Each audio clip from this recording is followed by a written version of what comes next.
ಇನ್ನು ಈ ಚರ್ಚೆ ವಿಷಯದ ಚೌಕಟ್ಟನ್ನ ನಿರ್ಮಿಸೋ 4 ಪ್ರಮುಖ ಪ್ರಶ್ನೆಗಳು ನಿಮ್ಮ ಮುಂದೆ. ಬೇಡಿಕೆ ಇಡುವವರ ಸಾಲಿನಲ್ಲಿ ಆಡಳಿತ ಪಕ್ಷದವರೇ ಇರೋದು ಸರ್ಕಾರಕ್ಕೆ ಅತಿ ದೊಡ್ಡ ಸವಾಲ. ವಿಪಕ್ಷದವ್ರು ಮಾತ್ರ ಈ ಬೇಡಿಕೆ ಮಾಡಿದ್ರೆ ರಾಜಕಾರಣ ಅಂತ ಹೇಳಿ ತಳ್ಳಾಡ್ಬಿಡ್ಬೋದಿತ್ತು. ಆದರೆ ಇಲ್ಲಿ ಸರ್ಕಾರದಲ್ಲಿ ಇರೋರೆ, ಆಡಳಿತ ಪಕ್ಷದಲ್ಲಿ ಇರೋಂಥವ್ರೆ ಈ ಒಂದು ಹೋರಾಟದ ಮುಂದಾಳತ್ವವನ್ನು ವಹಿಸಿರೋದೇ ಸರ್ಕಾರಕ್ಕೆ ದೊಡ್ಡ ಸವಾಲ. ಇನ್ನು ನಿರ್ದಿಷ್ಟವಾಗಿ 2A ಬೇಡಿಕೆ ಯಾಕೆ, ಸಂಶಯಗಳನ್ನು ನಿವಾರಿಸುವಲ್ಲಿ ಸರ್ಕಾರದ ಮುಂದಿನ ಕ್ರಮ ಏನಾಗಿರಬೇಕು, ಇನ್ನು ಮೀಸಲಾತಿ ನಿರ್ಧಾರ, ಮಠಮಾನ್ಯಗಳ ವಿಚಾರ, ಬಿಜೆಪಿಯ ಮುಂದಿನ ಚುನಾವಣೆಯ ಭರವಸೆಗಳ, ಅಂದರೆ ಇಲ್ಲಿ ಯಾವ ರೀತಿಯಲ್ಲಿ ಅವರು ಅಪ್ರೋಚ್ ಮಾಡ್ತಿದ್ದಾರೆ ಚುನಾವಣೆಯನ್ನು, ಯಾವ ಯಾವ ಮಾರ್ಗದ ಮೂಲಕ ಅಪ್ರೋಚ್ ಮಾಡ್ತಿದ್ದಾರೆ ಅನ್ನೋದನ್ನು ನಾವು ಬಹಳ ಗಂಭೀರವಾಗಿ ಪರಿಗಣಿಸಬೇಕಾಗ್ತದೆ. ಇನ್ನು ಅಭಿವೃದ್ಧಿ ದರ್ಶನ, ಧರ್ಮ ಜಾತಿ ಇದರ ಅವಲಂಬನೆಯ ಪ್ರದರ್ಶನ, ಜನರ ಮುಂದಿಡಲಿರುವ ವಿಷಯಗಳಾದರೂ ಏನು, ಅಂದರೆ ಅಭಿವೃದ್ಧಿ ಅನ್ನೋದು ಬರೀ ದರ್ಶನಕ್ಕಾಗೋ ಅಥವಾ ಅದನ್ನು ಕೂಡ ಪ್ರದರ್ಶನ ಮಾಡ್ತಾರೋ ಸರ್ಕಾರಗಳು ಪಕ್ಷಗಳು ಅನ್ನೋದು ಪ್ರಶ್ನೆ. ಇನ್ನು ಇವತ್ತು ಬೆಳಗಾವಿಯಲ್ಲಿ ಒಂದು ಸಭೆ ನಡೀತು. ಒಂದು ರೀತಿಯಲ್ಲಿ ಮಹತ್ವವನ್ನು ಉಳ್ಳಂತಹ ಒಂದು ಸಭೆ ಅದು. ಇಲ್ಲಿವರೆಗೂ ಸರ್ಕಾರವನ್ನು ಒಂದು ರೀತಿಯಲ್ಲಿ ಕಾರ್ನರ್ ಮಾಡಿರುವಂಥ ಸಮುದಾಯ ಪಂಚಮಸಾಲಿ. ಆ ಸಮುದಾಯದ ಸಭೆ, ಆ ಸಭೆಯಿಂದ ಹೊರಗೆ ಬಂದಂಥ ಒಂದಷ್ಟು ಬೇಡಿಕೆಗಳು, ಕೊಟ್ಟಂಥ ಹೇಳಿಕೆ ಕೇಳೋಣ. 2023 ಆ ಚುನಾವಣೆಯಲ್ಲಿ ಗಂಭೀರವಾಗಿರ್ತಕ್ಕಂಥ ಪರಿಣಾಮ ಬೀರುವಂಥ ಎಲ್ಲ ಸಾಧ್ಯತೆ ಇದೆ. ಅದಕ್ಕೋಸ್ಕರ 24 ಗಂಟೆ ಒಳಗೆ ಕೊಡ್ಲಿಕ್ಕೆ ಬರುತ್ತಿಲ್ಲ ಅಂತ ಸ್ಪಷ್ಟಗೊಳಿಸಿ 17 ತಾರೀಕು ಒಳಗಾಗಿಯೇ ಅಧಿಸೂಚನೆ ಹೊರಡಿಸಬೇಕು. ಇಲ್ಲದೆ ಹೋದರೆ 13ನೇ ತಾರೀಕು ಹಾವೇರಿ ಜಿಲ್ಲೆಯ ಶಿಗ್ಗಾವಿಯ ಅವರ ಮನೆ ಮುಂದೆನೇ ಮತ್ತೊಮ್ಮೆ ಬೃಹತ್ ಸತ್ಯಾಗ್ರಹವನ್ನು ಮಾಡ್ತೀವಿ ಅಂತೇಳಿ ಸ್ಪಷ್ಟವಾಗಿ ಮಾಧ್ಯಮ ಮೂಲಕ ಹೇಳ್ತಾ 2023 ಆ ಚುನಾವಣೆಯಲ್ಲಿ ಗಂಭೀರವಾಗಿರ್ತಕ್ಕಂಥ ಪರಿಣಾಮ ಬೀರುವಂಥ ಎಲ್ಲ ಸಾಧ್ಯತೆ ಇದೆ. ಅದಕ್ಕೋಸ್ಕರ 24 ಗಂಟೆ ಒಳಗೆ ಕೊಡ್ಲಿಕ್ಕೆ ಬರುತ್ತಿಲ್ಲ ಅಂತ ಸ್ಪಷ್ಟಗೊಳಿಸಿ 17ನೇ ತಾರೀಕು ಒಳಗಾಗಿಯೇ ಅಧಿಸೂಚನೆ ಹೊರಡಿಸಬೇಕು. ಇಲ್ಲದೆ ಹೋದರೆ 13ನೇ ತಾರೀಕು ಹಾವೇರಿ ಜಿಲ್ಲೆಯ ಶಿಗ್ಗಾವಿಯ ಅವರ ಮನೆ ಮುಂದೆನೇ ಮತ್ತೊಮ್ಮೆ ಬೃಹತ್ ಸತ್ಯಾಗ್ರಹವನ್ನು ಮಾಡ್ತೀವಿ ಅಂತೇಳಿ ಸ್ಪಷ್ಟವಾಗಿ ಮಾಧ್ಯಮ ಮೂಲಕ ಹೇಳ್ತಾ, ಈಗ ಮತ್ತೊಬ್ಬರಿಗೆ ಮೀಸಲಾತಿ ಕೊಡೋದ್ರ ಬಗ್ಗೆ ನಮಗೆ ಇರೋದಿಲ್ಲ. ನೀವು ಕೊಡ್ರಿ ಅವ್ರಿಗೆಲ್ಲ ಯಾವ ಸಮುದಾಯಕ್ಕೆ ಅನ್ಯಾಯ ಆಗಿದೆ, ಯಾವ ಸಮುದಾಯದಲ್ಲಿ ಆರ್ಥಿಕವಾಗಿ, ಶೈಕ್ಷಣಿಕವಾಗಿ, ಸಾಮಾಜಿಕವಾಗಿ ಎಷ್ಟೋ ಸಮಾಜಗಳು, ನಾವು ಒಂದೇ ಸಮಾಜಕ್ಕೆ ಕೇಳಿಲ್ಲ. 2013ಕ್ಕೆ ನೋಡ್ರಿ, ಬೊಮ್ಮಾಯಿಯವರು ಅವರು ತಾಯಿ ಆಣೆ ಮಾಡಿದ್ದನ್ನು ನಾಳೆನೇ 24 ತಾಸು ಗಡುವು ಕೊಟ್ಟಿವಿ ನಾವು. ನೀವು ಮಾಡ್ತೀರಿಲ್ಲ ಹೇಳಿ, ನನ್ನ ಕಡೆ ಆಗೋದಿಲ್ಲ, ನನಗೆ ಕ್ಷಮೆ ಮಾಡಿಬಿಡ್ರಿ ಅಂದ್ರೆ ನಾವು ಕ್ಷಮೆ ಮಾಡಿಬಿಡ್ತೀವಿ, ಮುಂದೆ ಬಿಟ್ಟು ಬೊಮ್ಮಾಯಿಯವರು. ಶಿಗ್ಗಾಂವದಾಗ ನಮ್ಮ ಜನರಿಗೆ ಹೇಳ್ತೀವಿ, ನೋಡಪ್ಪ ನಮಗೆ ಹಿಂಗೆ ತಾಯಿ ಆಣೆ ಮಾಡಿ ಕೈ ಕೊಟ್ಟಾರ ಬೊಮ್ಮಾಯಿಯವರು, ಅದು ನಿರ್ಣಯ ನೀವು ಮಾಡ್ರಿ ಅಂತ ಹೇಳ್ತೀವಿ. ಏನು ಅಂಜಿಕೆ ಐತೆ, ಏನು ಮಾಡೋದು? ಈಗ ಮತ್ತೊಬ್ಬರಿಗೆ ಮೀಸಲಾತಿ ಕೊಡೋದ್ರ ಬಗ್ಗೆ ನಮಗೆ ಇರೋದಿಲ್ಲ. ನೀವು ಕೊಡ್ರಿ ಅವ್ರಿಗೆಲ್ಲ ಯಾವ ಬಹು ಆಯಾಮದ ಈ ಚರ್ಚೆಯಲ್ಲಿ ನನ್ನ ಜೊತೆ ಭಾಗವಹಿಸುತ್ತಿದ್ದಾರೆ ಮೋಹನ್ ವಿಶ್ವ ಅವರು, ಬಿಜೆಪಿಯ ವಕ್ತಾರರು, ಕಾಂಗ್ರೆಸ್ಸಿನ ವಿಧಾನ ಪರಿಷತ್ ಸದಸ್ಯರು, ವಕ್ತಾರರು ಆದ ನಾಗರಾಜ್ ಯಾದವ್ ಅವರು, JDSನ ವಕ್ತಾರರು KH ಕುಮಾರ್ ಅವರು, ಇನ್ನು ಜಯಪ್ರಕಾಶ್ ಹೆಗಡೆ ಅವರು ಕೂಡ, ಹಿಂದುಳಿದ ವರ್ಗದ ಆಯೋಗದ ಇವತ್ತಿನ ಅಧ್ಯಕ್ಷರಾದ ಜಯಪ್ರಕಾಶ್ ಹೆಗಡೆ ಅವರು ಕೂಡ ಇದ್ದಾರೆ. ಕೆಲವೇ ನಿಮಿಷಗಳಲ್ಲಿ ಬಸವಜಯ ಮೃತ್ಯುಂಜಯ ಶ್ರೀಗಳು ಕೂಡ ಈ ಚರ್ಚೆಯಲ್ಲಿ ಭಾಗವಹಿಸೋರಿದ್ದಾರೆ. ನಾನು ಶುರು ಮಾಡ್ತೀನಿ ಮೋಹನ್ ವಿಶ್ವ ಅವರಿಂದ. ನಿಮಗೆ ತೊಂದರೆ ಆಗ್ತಿರ್ಲಿಲ್ಲ, ಇದು ಬರೀ ಅವ್ರು ಕೇಳಿದಿದ್ರೆ ನೀವು ರಾಜಕಾರಣಕ್ಕಾಗಿ ಕೇಳ್ತಿದ್ದೀರಿ ಅಂತ ತಳ್ಳಾಕ್ಬಿಡ್ಬೋದಿತ್ತು. ಆದರೆ ಅಲ್ಲಿ ಮುಂದಾಳತ್ವ ವಹಿಸ್ತಿರೋದೇ ಈಗ ತಾನೇ ನೋಡಿದ್ರಲ್ಲ ಹೇಳಿಕೆ ಯಾರ್ದು ಬಂದಿದ್ದು ಅಂತ, ನಿಮ್ಮ ಪಕ್ಷದವ್ರೆ. This is where your real challenges. ನೋಡಿ ನಿಖಿಲ್, ಇದು ಇವತ್ತು ನಿನ್ನೆಯಿಂದ ಅಲ್ಲ ಅವ್ರು ಬೇಡಿಕೆ ಇಟ್ಟಿರೋದು. ಪಂಚಮಸಾಲಿ ಪೀಠದವರು, ಜಯಮೃತ್ಯುಂಜಯ ಸ್ವಾಮಿಗಳಾಗ್ಬೋದು ಅಥವಾ ಹರಿಹರ ಪೀಠದವರಾಗ್ಬೋದು, ತಿರ್ಗಿ ಅದನ್ನು ಲೀಡ್ ಮಾಡ್ತಿರುವಂಥ ಬಸವರಾಜ್ ನಮ್ಮ ಯತ್ನಾಳ್ ಅವರಾಗ್ಬೋದು ಅಥವಾ ಕಾಂಗ್ರೆಸ್ಸಿನ ಕೆಲವು ಮುಖಂಡರು ಯಾರೇ ಆಗ್ಬೋದು, ಆಯ್ತಲ್ಲ. ಸೊ ಇವತ್ತಿನ ಬೇಡಿಕೆ ಅಲ್ಲ ಇದು. ಸೊ ನಾವು ನೋಡಿ, ನಮ್ಮ ಪಕ್ಷದಲ್ಲಾಗ್ಬೋದು ಅಥವಾ ಒಂದು ಆಡಳಿತ ಪಕ್ಷದಲ್ಲಾಗ್ಬೋದು, ಒಂದು ಪ್ರಜಾಪ್ರಭುತ್ವ ಅಂತ ಬಂದಾಗ ಯಾರಿಗೆ ಬೇಕಾದ್ರೂ ಕೇಳುವಂಥ ಹಕ್ಕಿದೆ. ಅದು ನಮ್ಮ MLAಗಳಾಗ್ಬೋದು, ನಮ್ಮ MP ಗಳಾಗ್ಬೋದು ಅಥವಾ ನಮ್ಮ ಪಕ್ಷದವರೇ ಆಗ್ಬೋದು, ಯಾರಾದರೂ ಆಗ್ಬೋದು. ಸೊ ಅದು ತಪ್ಪಿಲ್ಲ. ಯಾಕಂದರೆ ಅಲ್ಲಿ ಲೋಕಲ್ ಸೋಷಿಯಲ್ ಇಂಜಿನಿಯರಿಂಗ್ ಆಗ್ಬೋದು, ಮಾಡೋದಾಗ್ಬೋದು ಸಮಾಜದಲ್ಲಿ. ಆಮೇಲೆ ತಿರ್ಗಾ ಅಲ್ಲಿ ಕೆಲವು ಭರವಸೆಗಳನ್ನ ಕೊಟ್ಟು ಬಂದಿರ್ತಾರೆ. ಸೊ ಆ ಬೇಸಿಸ್ ಮೇಲೆನೇ ಗೆದ್ದು ಬಂದಿರೋದಾಗ್ಬೋದು. ಈ ತರ ಎಲ್ಲ ನೋಡ್ತಾ ಇದ್ದಾಗ ಹೌದು, ಆಬ್ವಿಯಸ್ಲಿ ಅದನ್ನ ಚಾಲೆಂಜ್ ಅಂತ ಸ್ವೀಕರಿಸೋದ್ರ ಆಸ್ಪಿರೇಷನ್ಗಳನ್ನ ರೆಪ್ರೆಸೆಂಟ್ ಮಾಡ್ತಿದ್ದಾರೆ. 100% ತಪ್ಪು ಎಲ್ಲಿ ಅಥವಾ ಕಷ್ಟಕರ ಪರಿಸ್ಥಿತಿ ಎಲ್ಲಿ ಅಂದ್ರೆ they are from your party, ಅಲ್ಲಿ ಇರೋದು ಸಮಸ್ಯೆ ಅಲ್ಲ. ಅದನ್ನ ನಾ ಹೇಳಿದ್ನಲ್ಲ, ಅವ್ರು ಯಾವ ಪಾರ್ಟಿ ಆದ್ರೂ ಓಕೆ, ನಾಟ್ ಅನ್ ಇಶ್ಯೂ. ಕೇಳೋದ್ರಲ್ಲಿ ಏನಿಲ್ವಲ್ಲ, ಎಲ್ಲರಿಗೂ ಹಕ್ಕಿದ್ದೇ ಇದೆ. ನಿಮ್ಗೆ ಸಂವಿಧಾನನೇ ಅಲೋ ಮಾಡುತ್ತೆ ಅಂತ ಹೇಳಿದಾಗ ರಿಸರ್ವೇಶನ್ ಅನ್ನೋದನ್ನ ಆಬ್ವಿಯಸ್ಲಿ ಕೇಳಬೇಕು ಅಂತಿದೆ. ಅವ್ರು ಕೇಳಿದ್ದಾರೆ, ಅರ್ಥ ಆಯ್ತಲ್ವಾ? ಆ ನಿಟ್ಟಿನಲ್ಲಿ ಹೋರಾಟಗಳು ನಡೀತಾ ಇದೆ. ಸೊ ಆ ಹೋರಾಟಕ್ಕೆ ತಕ್ಕಂತೆ ನಾವು ಅಷ್ಟೇ ನೋಡಿ, ಹಿಂದುಳಿದ ವರ್ಗದ ಆಯೋಗದಿಂದ ರಿಪೋರ್ಟ್ ಬಂದಿದೆ, ಇಂಟ್ರಿಮ್ ರಿಪೋರ್ಟ್. ಆ ಬೇಸಿಸ್ ಮೇಲೆ 2 ಪ್ರವರ್ಗಗಳನ್ನ ಕ್ರಿಯೇಟ್ ಮಾಡಿದೀವಿ, 2C 2D ಅಂತ ಹೇಳಿ. ಅರ್ಥ ಆಯ್ತಲ್ಲ? ತಿರ್ಗಾ ರಿಪೋರ್ಟ್ ಫೈನಲ್ ಅಲ್ಲ, ಅದು ಇನ್ಫ್ಯಾಕ್ಟ್ ಇಂಟ್ರಿಮ್ ರಿಪೋರ್ಟ್. ಅದು ತಿರ್ಗಾ ಜಯಪ್ರಕಾಶ್ ಹೆಗಡೆ ಅವರೇ ಅದರ ಚೇರ್ಮನ್ ಆಗಿರೋದ್ರಿಂದ ಸೊ ಅವರೇ ರಿಪೋರ್ಟ್ ಕೊಟ್ಟಿದ್ದಾರೆ, ಅವರೇ ಹೇಳಿದ್ದಾರೆ ತಿರ್ಗಾ ಫುಲ್ ರಿಪೋರ್ಟ್ ಬರ್ಲಿಕ್ಕೆ ಸ್ವಲ್ಪ ಸಮಯ ಆಗುತ್ತೆ. ತಿರ್ಗಾ ಪಾಪ್ಯುಲೇಷನ್ ಬೇಸಿಸ್ ಮೇಲೆ ಅದನ್ನ ಪ್ರಪೋರ್ಷನೇಟ್ ಆಗಿ ಎಷ್ಟು ಪರ್ಸೆಂಟ್ ಕೊಡ್ಬೋದು ಅನ್ನೋದು ಫೈನಲೈಸ್ ಅವಾಗ ಆಗುತ್ತೆ. ನೀವು ಅಲ್ಟಿಮೇಟ್ಲಿ ಫೈನಲ್ ರಿಪೋರ್ಟ್ ಬರೋರ್ಗು ಹೇಳಿಕ್ ಆಗಲ್ಲ. ಬಟ್ ಸದ್ಯದ ಪರಿಸ್ಥಿತಿನಲ್ಲಿ ನಿಮಿಷ ಹೇಳ್ತೀನಿ. ಇಲ್ಲಿ ಕಾಂತರಾಜ್ ಕಮಿಷನ್ ಅಂತ ಒಂದ್ ಮಾಡಿದ್ರು ಕಾಂಗ್ರೆಸ್ ಸರ್ಕಾರದ ಅವಧಿನಲ್ಲಿ. ಕಾಸ್ಟ್ ಸೆನ್ಸಸ್, ಜಾತಿ ಗಣತಿ ಅಂತ ಒಂದ್ ನಡೀತು. ಬಹಳ ದೊಡ್ಡ ಒಂದು ಎಕ್ಸರ್ಸೈಸ್, 300 ಕೋಟಿ ಖರ್ಚಾಗಿದೆ ಅದಕ್ಕೆ, ಈ ರಾಜ್ಯದ ದುಡ್ಡದು. ಆಯ್ತಾ? ಅದಕ್ಕಾದ್ರೂ ಒಂದು ಅಧಿಕೃತ ಮಾನ್ಯತೆ ಕೊಟ್ರೆ ನೀವು ವೈಜ್ಞಾನಿಕವಾದಂತ ಒಂದು ನಿಯೋಜನೆ ಆಗುತ್ತೆ, ಅನುಷ್ಠಾನಕ್ಕೆ ತರ್ತೀರಿ ಅಂದ್ರೆ ಆ ವೈಜ್ಞಾನಿಕತೆಗೆ ಆಧಾರ ಬೇಕಲ್ಲಪ್ಪ. ಎಲ್ಲಿದೆ ಆಧಾರ? ಅದು ನೋಡಿ Nikhil, you are banking on interim report. ಈಗ ಜಯಪ್ರಕಾಶ್ ಹೆಗಡೆ ಅವ್ರಿಗೆ ಕೇಳೋಣ ತೊಗೊಳ್ಳಿ. Sir good evening sir, Nikhil ಮಾತಾಡ್ತೀನಿ, ನನ್ನ ಧ್ವನಿ ಕೇಳ್ತಿದ್ಯಾ? ಜಯಪ್ರಕಾಶ್ ಹೆಗಡೆ ಅವರು.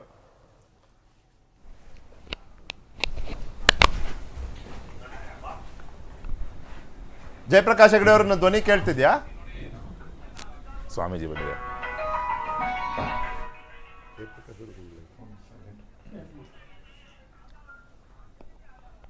ನಾನು ಅದರ ಲೈನನ್ನು ಒಂದು ಸರಿಪಡಿಸಿ ನಾನು ಮತ್ತೆ ಬಂದು ಮಾತಾಡ್ತೀನಿ. ನಾಗರಾಜ್ ಯಾದವ್ ಅವರೇ, ಇಲ್ಲಿ ರಾಜಕಾರಣ ಯಾವ ಪ್ರಮಾಣದಲ್ಲಿದೆ, ಸರ್ಕಾರದ ಪಾತ್ರ ಯಾವ ಪ್ರಮಾಣದಲ್ಲಿ ಇರಬೇಕು ಅಂತ ನೀವು ನಿರೀಕ್ಷಿಸ್ತೀರಿ? ಇದರಲ್ಲಿ ಸರ್ಕಾರದ ಪಾತ್ರಕ್ಕಿಂತ ಹೆಚ್ಚಾಗಿ it is all matters connected to the constitution of India. Correct. ಕಾನ್ಸ್ಟಿಟ್ಯೂಷನಲ್ಲಿ ಕೊಟ್ಟಿರ್ತಕ್ಕಂತಹ ಹಲವಾರು ಕಾನ್ಸ್ಟಿಟ್ಯೂಷನ್ನ ಬೇಸಿಸ್ ಮೇಲೆ ಕೊಟ್ಟಿರ್ತಕ್ಕಂಥ ಹಲವಾರು ಸುಪ್ರೀಂ ಕೋರ್ಟ್ ಜಡ್ಜ್ಮೆಂಟ್ಗಳ ಆಧಾರಿತವಾಗಿ ಸರ್ಕಾರಗಳು ಮೀಸಲಾತಿಗಳನ್ನು ಕೊಡಬೇಕಾಗಿರ್ತಕ್ಕಂಥದ್ದು ಅದು ಅವರ ಆದ್ಯ ಕರ್ತವ್ಯ ಅಂತ ಹೇಳ್ತೀನಿ. ಬಿಯಾಂಡ್ ಪೊಲಿಟಿಕಲ್ ಲೈನ್, ಇವ್ರು ಮೋಹನ್ ಅವರು ಹೇಳಿದಾಗೆ ಎಲ್ಲರಿಗೂ ಕೂಡ ಮೀಸಲಾತಿ ಕೇಳಲಿಕ್ಕೆ, ಅವರ ಸಮುದಾಯದ ಬಡವರಿಗೆ ಮೀಸಲಾತಿ ಕೊಡಬೇಕು, ಅವ್ರ ಶಿಕ್ಷಣದಲ್ಲಿ ಮತ್ತು ಉದ್ಯೋಗದಲ್ಲಿ ಬೇಕು ಅಂತ ಕೇಳ್ತಾಗ ಅವರ ಹಕ್ಕು, ಅದು ಸಂವಿಧಾನಬದ್ಧ ಹಕ್ಕು. ಆದರೆ ಅದು ಹಂಚುವಾಗ that should not violate the supreme court judgments or constitution ಅಂತಕ್ಕಂಥದ್ದು ಪ್ರೈಮಾ ಫೇಸಿಯಾಗಿ ಬೇಕಾಗಿರ್ತಕ್ಕಂಥ ವಿಚಾರ.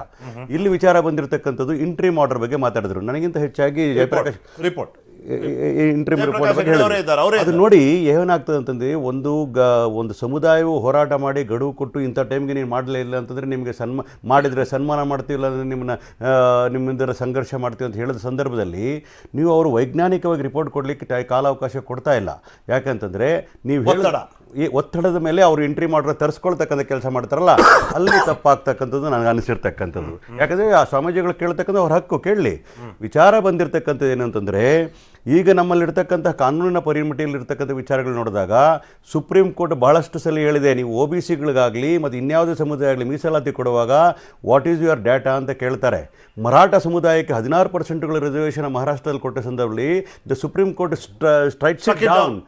ಏನು ಹೇಳ್ತಾರೆ ಅಂದರೆ, on what basis you are giving ಅಂತ ಕೇಳ್ತಾರೆ. ಮೊನ್ನೆ ನಾವು ಕಾರ್ಪೊರೇಷನ್ ಎಲೆಕ್ಷನ್ ನಡಿಬೇಕಾದ್ರೆ ನೀವು OBC ಮೀಸಲಾತಿ ಕೊಡಬೇಕು ಅಂತ ಮಾಡಿದಾಗ on what basis you are giving ಅಂತ ಸುಪ್ರೀಂ ಕೋರ್ಟಲ್ಲಿ ಮತ್ತು ಚೀಫ್ ಜಸ್ಟಿಸ್ಗಳು ಕೇಳಿದ್ನ ನಾವು ಕಣ್ಣಾರೆ ಕಂಡಿದ್ದೀವಿ.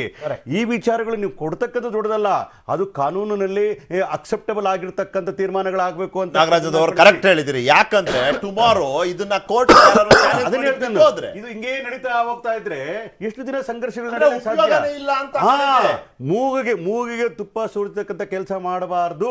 ಮೂಗಿಗೆ ತುಪ್ಪ, ಕಣ್ಣಿಗೆ ಬೆಣ್ಣೆ ಎರಡೂ ಬೇಡಪ್ಪ. ನಾನು ಹೇಳ್ತೀರಿ, ಈ ಪಕ್ಷ ಆ ಪಕ್ಷ ಅಂತಲ್ಲ, ಎಲ್ಲ ಸಮುದಾಯಗಳು ತನ್ನ ಹಕ್ಕನ್ನು ಪ್ರತಿಪಾದನೆ ಮಾಡಲಿಕ್ಕೆ ಪ್ರಜಾತಂತ್ರ ವ್ಯವಸ್ಥೆಯಲ್ಲಿ ಅವಕಾಶ ಇರತಕ್ಕಂಥದ್ದು ಸತ್ಯ. ಆದರೆ ನೀವು ಹಂಚಿಕೆ ಮಾಡೋ ಸಂದರ್ಭದಲ್ಲಿ ಕಾನೂನು ಮತ್ತು ಆಮೇಲೆ EWC ಮಾಡುವಾಗ ಮೊದಲೊಂದ್ಸಲ ನರಸಿಂಹರಾವ್ ಅವರಿದ್ದಾಗ ಯಾರು ಮೀಸಲಾತಿ ಇಲ್ಲ ಯಾರು ಇರಲ್ವೋ ಅವ್ರಿಗೆ ಮೀಸಲಾತಿ ಎಕನಾಮಿಕ್ ವೀಕರ್ ಸೆಕ್ಷನ್ ಕೊಡಬೇಕಂತ ಮಾಡಿದಾಗ Supreme Court struck it down. ಏನಂತ ಹೇಳಿದ್ರು, ನೀವು ಕೆಲವು ಅಮೆಂಡ್ಮೆಂಟ್ಸ್ ತರಬೇಕಾಗ್ತದೆ ಕಾನ್ಸ್ಟಿಟ್ಯೂಷನ್, ಅವಾಗ ಮಾತ್ರ ಮಾಡ್ತೀನಿ ಅಂತ ಹೇಳಿದ್ರು.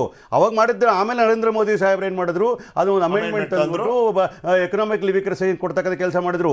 ಇವತ್ತು ಕೂಡ ನೀವು ಇಂದಿರಾ ಸಹಾನಿ ಕೇಸ್ನ ನೀವು ಕನ್ಸಿಡರ್ ಮಾಡಿಕೊಂಡು ಮೀಸಲಾತಿ ಕೊಟ್ಟಿರೋ ಸಂದರ್ಭದಲ್ಲಿ 50% ನೀವು ದಾಟಿ ಹೋಗಬೇಕು ಅನ್ನೋದಾದ್ರೆ you will have to take the top priority and considering the matter of Supreme Court. ಅಲ್ಲಿ ಏನಾಯ್ತು ಸರ್, ಅಲ್ಲ ಒಂದು ನಿಮಿಷ, ಇಂದಿರಾ ಸಹಾನಿ ಕೇಸೇನೆ ಹೇಳಿದ್ರು ಅಂದ್ರೆ sir, under special considerations and exceptions ಅಲ್ಲ, ಅವಕಾಶ ಇದೆ 50 ಬ್ರಿಡ್ಜ್. EWS ಬರಲ್ಲ ಸರ್ ಅದರಲ್ಲಿ. ಯಾಕಂದ್ರೆ EWS ಇಲ್ಲ ಬಿಡಿ, ಅಲ್ವೇ ಅಲ್ಲ. EWS ಕ್ಯಾಸ್ಟ್ ಬೇಸ್ಡ್ ಅಲ್ವೇ ಅಲ್ಲ.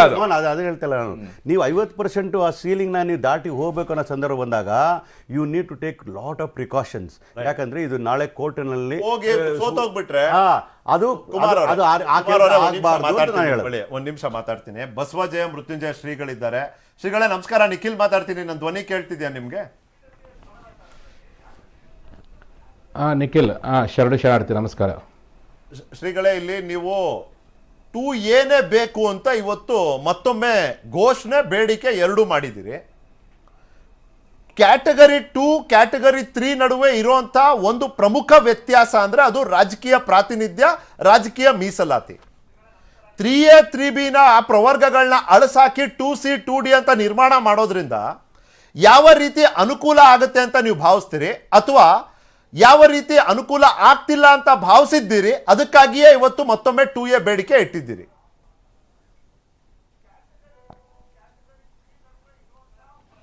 ಇಲ್ಲ, ನಾನು 2A ಬೇಡಿಕೆ ಅಂತ ಮತ್ತೊಮ್ಮೆ ಇಡುವಂಥ ಪ್ರಯತ್ನವನ್ನು ಮಾಡಿಲ್ಲ. ಮೂಲ ಗುರಿ ನಮ್ಮದು 2A ಮೀಸಲಾತಿ ಅಂತಿತ್ತು. ಈ ಆಯೋಗದ ವರದಿ ಬಂದ ಮೇಲೆ ಮಾನ್ಯ ಮುಖ್ಯಮಂತ್ರಿ ಏನು ಹೇಳಿದರು, 2A ಒಳಗೆ 102 ಸಮುದಾಯಗಳಿದ್ದಾವೆ. ಆ ಸಮುದಾಯಗಳ ಜೊತೆಯಲ್ಲಿ ನಿಮ್ಮ ಸಮುದಾಯ ಸೇರಿಸಿದರೆ ಇರುವಂಥ ಸಮುದಾಯಗಳಿಗೆ ಸಮಸ್ಯೆ ಆಗುತ್ತೆ. ಅದಕ್ಕೆ ನಿಮಗೆ ಆ 2A ಒಳಗೆ ಸಿಗುವಂತಹ ಎಲ್ಲ ಸೌಲಭ್ಯಗಳನ್ನು ಒಳಗೊಂಡಂತೆ ಮತ್ತೊಂದು ಗ್ರೂಪ್ ಮಾಡಿ ಅದನ್ನು ಸೇರಿಸ್ತೀವಿ ಅಂತ ಹೇಳಿದರು. ಆಯಿತು, ನಾವು ಅಲ್ಲಿ ಹೋಗೋದ್ರಿಂದ ಇರುವಂಥ ಆ ಸಮುದಾಯಗಳಿಗೆ ತೊಂದರೆ ಆಗೋದಾದರೆ ಅಷ್ಟೇ ಸಮಾನದ ಮೀಸಲಾತಿಯನ್ನು ಕೊಡುವಂಥ ಮತ್ತೊಂದು ಗ್ರೂಪ್ ಮಾಡಿಕೊಡೋದು ನಮ್ಮದೇನು ತಪ್ಪಿಲ್ಲ, ಆಯ್ತು ಅದನ್ನಾರು ಮಾಡಿರಿ ಅಂತ ನಾವು ಒಪ್ಪಿಗೆ ಕೊಟ್ಟಿದ್ದೀವಿ ಅವರಿಗೆ. ಆದರೆ ಡಿ ಗ್ರೂಪ್ ಅಂತ ಅವತ್ತೇನು ಸಚಿವ ಸಂಪುಟದ ಸಭೆಯಲ್ಲಿ ನಿರ್ಣಯ ಮಾಡಿದ್ರಲ್ಲ, ಆ ಡಿ ಗ್ರೂಪನ್ನು ಪ್ರತಿಪಾದನೆ ಮಾಡಿದ್ರು. ಅಲ್ಲಿ ಎಲ್ಲಿ ಸಹ ಮೊದಲನೇದಾಗಿ ಲಿಂಗಾಯತನ್ನು ಸೇರಿಸ್ತೀವಿ ಅಂತಂದರು. ಅದರ ಪಂಚಮಸಾಲಿ ಅಂತ ಶಬ್ದವನ್ನೇ ಉಲ್ಲೇಖ ಮಾಡಿಲ್ಲ. ಎರಡನೇದ್ದು ಮೀಸಲಾತಿ ಪ್ರಮಾಣ ಇಷ್ಟೇ ನಿಗದಿ ಮಾಡಿವಂತನೂ ಹೇಳಿಲ್ಲ. ಅದಾದಮೇಲೆ ಇಷ್ಟು ದಿನದೊಳಗೆ ಅನುಷ್ಠಾನಗೊಳಿಸ್ತೀವಿ ಅಂತಲೂ ಸಹ ಹೇಳಿಲ್ಲ. ಎಲ್ಲವೂ ಅಸ್ಪಷ್ಟವಾಗಿತ್ತು. ಹಾಗಾಗಿ ಜನಗಳು ಏನು ತಿಳ್ಕೊಂಡಿದ್ರು, ಇರುವಂಥ 3B ಏನು ಮುಂಚಿದೆಯಲ್ಲ, 3B ಮತ್ತು 2D ಅನ್ನುವಂಥದ್ದು ಹೆಸರು ಮಾತ್ರ ಬದಲಾವಣೆ ಆಗಿದೆ ಹೊರತು ಇಲ್ಲಿ ಏನು ಬೇರೆ ವ್ಯತ್ಯಾಸ ಇಲ್ಲ. ಏನೋ ಒಂದು ರೀತಿ ಏನಪ್ಪ ಅಂತಂದರೆ, ಯಾವಾಗ ನಮ್ಮ ಮಗುವಿನ ತೊಟ್ಲಿಕ್ಕೆ ನಾಮಕರಣ ಮಾಡೋ ಸಂದರ್ಭದಲ್ಲಿ ಮನೆಗಿಡ್ತಕ್ಕಂಥ ಹೆಸರು ಇಡ್ತಾರಲ್ಲ, ಒಬ್ಬರು ಪ್ರೀತಿನ ಒಂದು ಹೆಸರು ಇಡ್ತಾರೆ, ಮತ್ತೊಬ್ಬರು ಒಂದು ದಿವಸ. ಹಂಗೆ ಮಾನ್ಯ ಮುಖ್ಯಮಂತ್ರಿಗಳು ಇರುವಂಥ 3Bಗೆ 2D ಅಂತ ಹೆಸರು ನಾಮಕರಣ ಮಾಡಿ ನಮ್ಮನ್ನು ಅವತ್ತು 29 ತಾರೀಕು ಕೊಟ್ಟು ಮತ್ತೆ ತಪ್ಪಾಡಬಾರ್ದು ಅನ್ನೋ ಕಾರಣಕ್ಕೆ ಒಂದು ದಡ ದಾಟಿಸೋ ಪ್ರಯತ್ನ ಮಾಡಿದ ಹೊರತು ಇದರಿಂದ ಏನೂ ನಮಗೆ ಹಿಂಗಾಗಿರ್ಬೋದಾ? ನಾವು ಮೊದಲೇ ಗುರಿ ನಮ್ದು 2A. ಶ್ರೀಗಳೇ, ಹಿಂಗಾಗಿರ್ಬೋದಾ? ಈ ಬ್ಯಾಕ್ವರ್ಡ್ ನ 3 ವರ್ಗಗಳಲ್ಲಿ ವರ್ಗೀಕರಿಸುವಂತ ಸಾಧ್ಯತೆ ಇದೆ. ಮೋಸ್ಟ್ ಬ್ಯಾಕ್ವರ್ಡ್, ರಿಲೇಟಿವ್ಲಿ ಬ್ಯಾಕ್ವರ್ಡ್ ಮತ್ತೆ ಬ್ಯಾಕ್ವರ್ಡ್. ನೀವು 3ರಿಂದ 2A ಕ್ಯಾಟಗರಿಗೆ ತಂದಾಗ ಮೋಸ್ಟ್ ಬ್ಯಾಕ್ವರ್ಡ್ ಕ್ಯಾಟಗರಿಗೆ ತಂದಿದ್ದೀರಿ. ಅಲ್ಲಿಗೆ ಈ ಮೀಸಲಾತಿಯ ಪ್ರಮಾಣ, ಈ ಶೇಕಡಾವಾರು ಉಳಿದಿರುವಂತ ಬೇರೆ ಕಡೆ ಉಳಿದಿರುವಂತ ಒಂದಷ್ಟು ಪ್ರತಿಶತ ಪರ್ಸೆಂಟೇಜ್ ನ ಇಲ್ಲಿ ಆಡ್ ಮಾಡ್ಲಿಕ್ಕೆ ನಿಮ್ಗೆ ಒಂದು ಅವಕಾಶ ಇರಬಹುದು. ಸಾಂವಿಧಾನಿಕವಾಗಿ ನಾನು ಕೇಳ್ತಿದ್ದೀನಿ. ಕಾನೂನಾತ್ಮಕವಾಗಿ ಇದಕ್ಕೆ ಸವಾಲ್ ಬಂದ್ಬಿಟ್ರೆ, for example 3A 4%, 3B 5%. EWS ನಮ್ಮ ರಾಜ್ಯದಲ್ಲಿ ಇರುವಂತದ್ದು ಒಂದು 5 ಸಮುದಾಯ, ಜೈನು, ನಗರ್ತ, ಬ್ರಾಹ್ಮಣ, ಮೊದಲಿಯಾರು, ಹೀಗೆ ಅವರ ಟೋಟಲ್ ಪಾಪ್ಯುಲೇಷನ್ ಪರ್ಸೆಂಟೇಜ್ ಇರೋದು 4%. ಔದಾರ್ಯತೆಯಲ್ಲಿ 5% ಎಕನಾಮಿಕಲಿ ವೀಕರ್ ಸೆಕ್ಷನ್ ಇಂದ ಅವ್ರಿಗೆ ಮೀಸಲಾತಿ ಕೊಟ್ಬಿಡೋಣ ಅನ್ಕೊಳ್ಳಿ ಒಂದು ನಿಮಿಷಕ್ಕೆ. ಇನ್ನು ಉಳಿದ 5% ಇದೆಯಲ್ಲ EWS ನ ಕೋಟ, ಅದನ್ನ ತರಲಿಕ್ಕೆ ಬಹುಶಃ 3A 3B ನಲ್ಲಿ ಇದ್ದಿದ್ರೆ ಅವಕಾಶ ಇರ್ತಿರ್ಲಿಲ್ವೇನೋ. ಅಲ್ಲಿ 4+5 9 ಪ್ಲಸ್ ಈ 5 ಸೇರಿಸಬೇಕು ಅಂದ್ರೆ ಬಹುಶಃ ಕ್ಯಾಟಗರಿ 2ಗೆ ಶಿಫ್ಟ್ ಮಾಡಬೇಕಾಗಿತ್ತೇನೋ. ಸರ್, ನಾನು ಕಾನ್ಸ್ಟಿಟ್ಯೂಷನಲ್ ಎಕ್ಸ್ಪರ್ಟ್ ಅಲ್ಲ, ನಾನು ಜಸ್ಟ್ ಜನರ ಹತ್ರ ಮಾತಾಡಿ ತಿಳ್ಕೊಂಡಿರೋದು. ಈಗ ನೀವೇ ಹೇಳಿದಿರಿ ಶ್ರೀಗಳು, ನನ್ನ ಜೊತೆ ಸಂದರ್ಶನದಲ್ಲಿ ನೀವೇ ಹೇಳಿದ್ರಿ ನಮಗೆ ರಾಜಕೀಯ ಮೀಸಲಾತಿ ಪ್ರಾತಿನಿಧ್ಯ ಬೇಡ.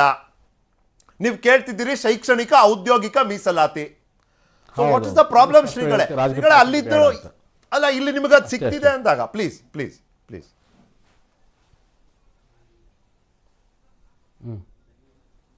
ಈಗ EWS ಕಾನೂನು ಏನು ಹೇಳುತ್ತೆ, ನನಗೆ ಇವತ್ತು ಬೆಳಗ್ಗೆ ನಾವು ಎಲ್ಲರ ಜೊತೆ ಚರ್ಚೆ ಮಾಡ್ಕೊಂಡು ನಿರ್ಣಯ ಮಾಡೇವಿ. ನಮ್ಮ ಸಮುದಾಯದ ಕಾನೂನು ತಜ್ಞರನ್ನು ಕೂಡಿಸಿ ಸುದೀರ್ಘವಾಗಿ ಚರ್ಚೆ ಮಾಡಿದ ಮೇಲೆ ಈ ನಿರ್ಣಯಕ್ಕೆ ಬಂದೇವಿ.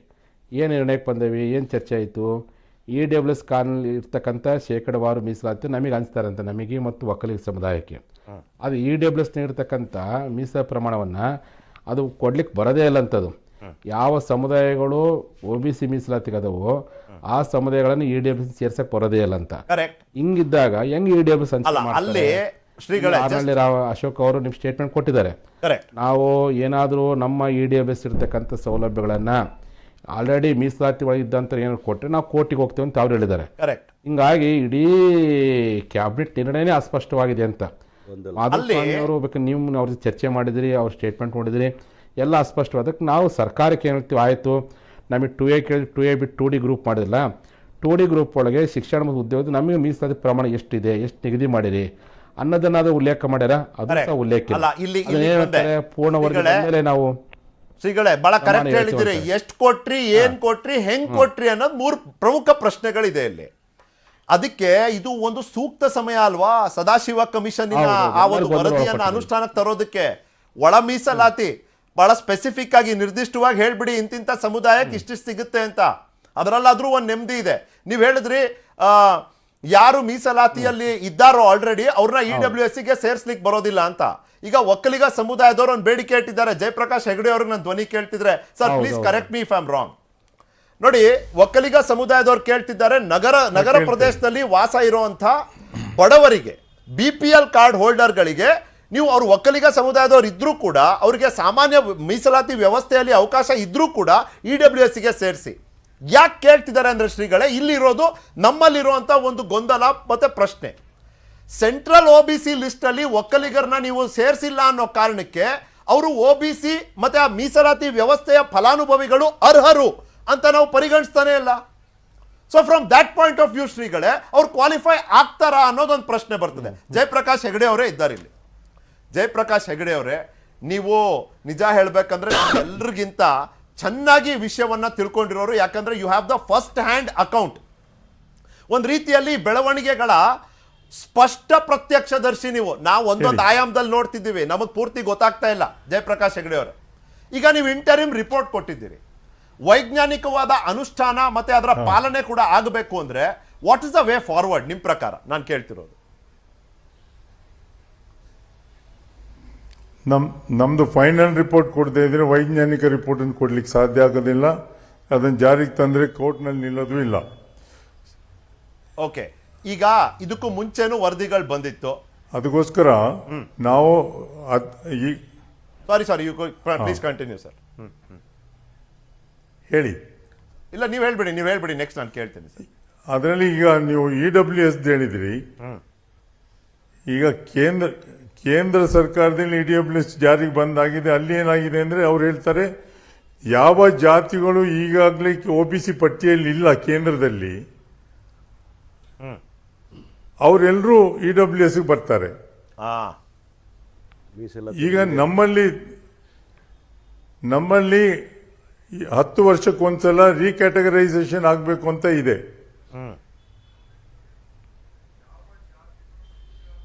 ಇಷ್ಟುವರೆಗೂ 20 ವರ್ಷ ಆಯ್ತು ರೀಕ್ಯಾಟಗರೈಸೇಷನ್ ಆಗಿಲ್ಲ. ರೀಕ್ಯಾಟಗರೈಸೇಷನ್ ಆದಾಗ ಎಷ್ಟು ಜನ ಇಲ್ಲೇ ಉಳಿತಾರೆ, ಈ ಪಟ್ಟಿಯಿಂದ ಹೊರಗೆ ಹೋಗ್ತಾರೆ. ಪಟ್ಟಿಯಿಂದ ಹೊರಗೆ ಹೋದವರೆಲ್ಲ EWSಗೆ ಹೋಗ್ತಾರೆ. ಆಗ ಇಲ್ಲಿ ಉಳಿಕೆ ಏನಿದೆ ಪರ್ಸೆಂಟೇಜ್, ಅದನ್ನ ಕೊಡ್ಲಿಕ್ಕೆ ಸಾಧ್ಯ ಆಗ್ತದೆ. ಓಕೆ, ನೀವು ಇವಾಗ ಹೇಳಿದ್ರೆ ಯಾರು ಅಲ್ಲಿ ಇದನ್ನ ನಾವು ಸಂಪೂರ್ಣ ವರದಿಯನ್ನು ಕೊಡ್ದೇನೆ. ಗೊತ್ತಾಯ್ತು ಜಯಪ್ರಕಾಶ್ ಹೆಗ್ಡೆ ಅವರೇ. ನೋಡಿ, ನೀವು ಇವಾಗ 2 ವಿಷಯವನ್ನ ಉಲ್ಲೇಖ ಮಾಡಿದ್ದೀರಿ. ಒಂದು, ಅಲ್ಲಿ ಯಾರು OBC ಲಿಸ್ಟ್ ಅಲ್ಲಿ ಇರೋದಿಲ್ಲ, they are eligible for EWS. Okay, ಪ್ರತಿ 10 ವರ್ಷ ಪುನರ್ವರ್ಗೀಕರಣ ಆಗಬೇಕು, ರೀಕ್ಯಾಟಗರೈಸೇಷನ್. ಕಮಿಂಗ್ ಟು ಯು ಸರ್, ಈ ರೀಕ್ಯಾಟಗರೈಸೇಷನ್ ಆಗೋದಕ್ಕೆ ಒಂದು ಅಧ್ಯಯನ ನಡಿಬೇಕಲ್ಲ, ಅದನ್ನ ಮಾಡಬೇಕಾಗಿದೆ ನಾವು. Exactly sir. ಅಂದ್ರೆ ಯಾವ ಸಮುದಾಯದಲ್ಲಿ ಎಷ್ಟು ಜನ ಶೈಕ್ಷಣಿಕವಾಗಿ ಮುಂದುವರೆದಿರುತ್ತೆ, ಯಾವ ಸಮುದಾಯದಲ್ಲಿ ಇನ್ನು ಹಿಂದೋದ್ರು, ಇದೆಲ್ಲ ಗೊತ್ತಾಗ್ಬೇಕಲ್ಲ ನಮ್ಗೆ. ಇಲ್ಲಿ ಹಿಂದೆ ಇರುವಂತ ವರದಿಗಳನ್ನ ನಾವು ಒಪ್ಕೊಂಡಿಲ್ಲ ಸರ್. ಇನ್ನು ಕಾಂತರಾಜ್ ಕಮಿಷನ್ ವರದಿ ಇದೆ. ನಾವು ಪ್ಲೀಸ್ ಹೇಳಿ ನಾವು ಅದು ಸರ್ಕಾರಕ್ಕೆ ಹೋಗಿದೆ. ಅವೆಲ್ಲ ವರದಿಗಳು ಸರ್ಕಾರ ಅದ್ರ ತೀರ್ಮಾನ ತಗೊಳ್ಬೇಕಾಗಿದೆ. ಈಗ ಹಿಂದೆ ಹೋದಂತ ವರದಿಗಳ ತೀರ್ಮಾನ ಆಗದಿದ್ದಾಗ ನಾವು ಇದನ್ನ ಈಗಾಗಲೇ ಎಲ್ಲ ಪಬ್ಲಿಕ್ ಸೆಕ್ಟರ್ ಅಂಡರ್ಟೇಕಿಂಗ್ಸ್, ಗವರ್ಮೆಂಟ್ ಎಲ್ಲ ಇನ್ಸ್ಟಿಟ್ಯೂಷನ್ಗೂ ಸರ್ಕಾರಕ್ಕೂ ಒಂದು ಫಾರ್ಮ್ಯಾಟ್ ಅನ್ನು ಕಳಿಸಿದ್ದೇವೆ.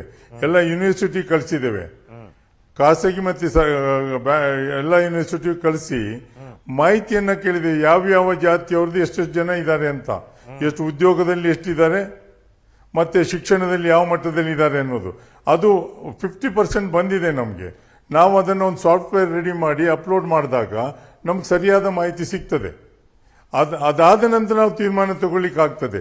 ತಕ್ಷಣದಲ್ಲಿ ನೀವು ವರದಿ ಕೊಡಿ ಅಂತ ಹೇಳಿದ್ರೆ ಆ ಸಮಸ್ಯೆಗಳು ಇದನ್ನ ಎಂಪಿರಿಕಲ್ ಡಾಟಾ ಕೊಡದೇ ಇದ್ರೆ Absolutely. ಅದನ್ನ ಒಪ್ಪೋದಿಲ್ಲಲ್ಲ ನ್ಯಾಯಾಲಯ. ಅಲ್ಲ ಸರ್, ಈಗ ನೀವು ಹೇಳ್ತಿದ್ದೀರಿ ಯಾವ ಮಾನದಂಡಗಳನ್ನ ಆಧರಿಸಿ ನೀವು ಈ ಶಿಫಾರಸ್ಗಳನ್ನ ಮಾಡ್ತಿದ್ದೀರಿ ಅಂತ ಮತ್ತೊಮ್ಮೆ ನಾನು ಕೇಳಲಿಕ್ಕೆ ಹೋಗೋದಿಲ್ಲ.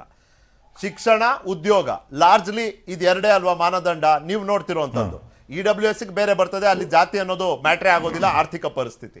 ನಮ್ಗಿರೋದು ಸಾಮಾಜಿಕ ಮತ್ತೆ ಶೈಕ್ಷಣಿಕ ಇರುವಂತದ್ದು. ಸಾಮಾಜಿಕ ಶೈಕ್ಷಣಿಕ. ಹೌದು, ನೀವು ಕೇಳ್ತಿದ್ದಾರೆ ಅದು EWS ಅಲ್ಲಿ ಬರ್ತದೆ, ಸರ್ಕಾರ ತೀರ್ಮಾನ ತಗೊಳ್ತದೆ. ಪಂಚಮಸಾಲಿ ಬೇಡಿಕೆ ಇರೋದು ಶೈಕ್ಷಣಿಕ ಔದ್ಯೋಗಿಕ ಮೀಸಲಾತಿಗೆ ಬೇಕು ಅಂತ. ನಾವು ಮತ್ತೊಮ್ಮೆ ಶ್ರೀಗಳೇ ಬಂದೆ ಸರ್, 1 ಸೆಕೆಂಡ್ ಶ್ರೀಗಳೇ, ನಿಮ್ಮ ಹತ್ರ ನಾನು ಚರ್ಚೆ ಮಾಡ್ಬೇಕಾದ್ರೆ ಕೇಳಿದ್ದೆ, ಹಿಂದೂ ಬಣಜಿಗ ಅಂತ ಹಾಕಿದ್ರೆ ಸಿಗೋಂಥ ಒಂದು ರಿಸರ್ವೇಷನ್ನೇ ಬೇರೆ, ಲಿಂಗಾಯತ ಬಣಜಿಗ ಅಂತ ಹಾಕಿದ್ರೆ ಸಿಗೋಂಥ ರಿಸರ್ವೇಷನ್ ಸ್ಟೇಟಸ್ಸೇ ಬೇರೆ, ಆ ಮಾನ್ಯತೆ ವರ್ಗೀಕರಣ ಆಗುವಂಥದ್ದೇ ರೀತಿ ಬೇರೆ. ನೀವು ಇವಾಗ ಕೆಲವು ನಿಮಿಷಗಳಿಂದ ಮಾತಾಡ್ಬೇಕಾದ್ರೆ ಹೇಳಿದ್ರಿ ಸಾರ್ವತ್ರಿಕವಾಗಿ ಲಿಂಗಾಯತ್ ಅಂತ ಹಾಕಿದ್ದಾರೆ, ಪಂಚಮಸಾಲಿ ಅಂತಾನೆ ಹಾಕಿಲ್ಲ ಅಂತ. ಅಂದ್ರೆ ಇದರ ಅರ್ಥ ಏನು ಅಂತ ಕೇಳ್ತಿರೋದು. ನಿರ್ದಿಷ್ಟವಾಗಿ ನಿಮಗೆ ಪಂಚಮಸಾಲಿ ಅಂತ ಘೋಷಣೆ ಮಾಡಬೇಕಾ, ಪಂಚಮಸಾಲಿಗಳಿಗೆ ಅಂತಾನೆ ಎಷ್ಟು ಸಿಗ್ತಿದೆ ಅಂತ ಹೇಳಬೇಕಾ? ಯಾಕಂದ್ರೆ ನಿಮ್ಗೆ ಆಲ್ರೆಡಿ ಗೊತ್ತಿರೋ ಹಾಗೆ ಪ್ರವರ್ಗ 2A ನಲ್ಲಿ ಕೆಲವು ಲಿಂಗಾಯತ್ ಸಮುದಾಯದ ಉಪಜಾತಿಗಳು ಇರುವಂಥದ್ದು. ಪ್ಲೀಸ್.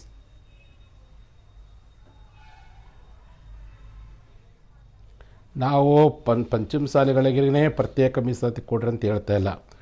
2D ಅಂತ ಏನು ಕೊಡ್ತೀವಲ್ಲ, 2D ಏನು ಕೊಡ್ತೀವಿ ಅಂತ ಸರ್ಕಾರ ಹೇಳಿದ್ರಲ್ಲ, ಅದರೊಳಗೆ ಪಂಚಮಸಾಲಿ ಸಮುದಾಯದ ಒಳಗೊಂಡು ಮೀಸಲಾತಿ ಪಟ್ಟಿಯಲ್ಲಿ ಇಲ್ಲದೇ ಇರತಕ್ಕಂಥ ಲಿಂಗಾಯತ ಸಮುದಾಯಗಳನ್ನು ಸೇರಿಸ್ತೇವೆ ಅಂತ ಹೇಳಿದ್ರು ಸರ್ಕಾರ. ಅದು ಸೇರಿಸ್ರಿ. ಆಲ್ರೆಡಿ 2A ಒಳಗಿರ್ತಕ್ಕಂಥ ಸುಮಾರು 32 ಲಿಂಗಾಯತ ಒಳಪಂಗಡದವರು 2A ಒಳಗದಾರೆ.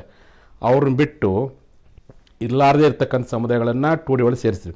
ಅದ್ರ ಪಂಚಮಸಾಲಿ ಸಮುದಾಯದ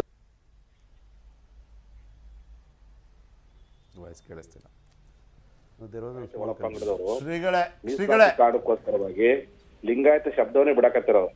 ಈ ಲಿಂಗಾಯತ ಸಮಾಜ, ಲಿಂಗಾಯತ ಬಣಜಿಗ ಅಂತಂದ್ರೆ 2A ಬರುತ್ತೆ, ಲಿಂಗಾಯತ ಬಣಜಿಗ ಅಂದ್ರೆ 3B, ಹಿಂದೂ ಬಣಜಿಗ ಅಂದ್ರೆ 2A ಅಂದ್ರೆ 3B, ಹಿಂದೂ ಬಣಜಿಗ ಅಂದ್ರೆ 2A, ಲಿಂಗಾಯತ ಗಾಣಿಗ ಅಂತಂದ್ರೆ 3B, ಹಿಂದೂ ಗಾಣಿಗ ಅಂತಂದರೆ 2A. ಹಿಂಗೆ ಒಂದೇ ಸಮುದಾಯಗಳು 2-3 ಕಡೆ ಮೀಸಲಾತಿ ಪಡ್ಕೊಂಡಾಗ ಅನಿವಾರ್ಯವಾಗಿ ಲಿಂಗಾಯತ ಸಮುದಾಯಗಳಿರ್ತಕ್ಕಂಥ ಅನೇಕ ಸಮುದಾಯಗಳ ಶಬ್ದವನ್ನು ಬಿಡಕತ್ತಾರೆ.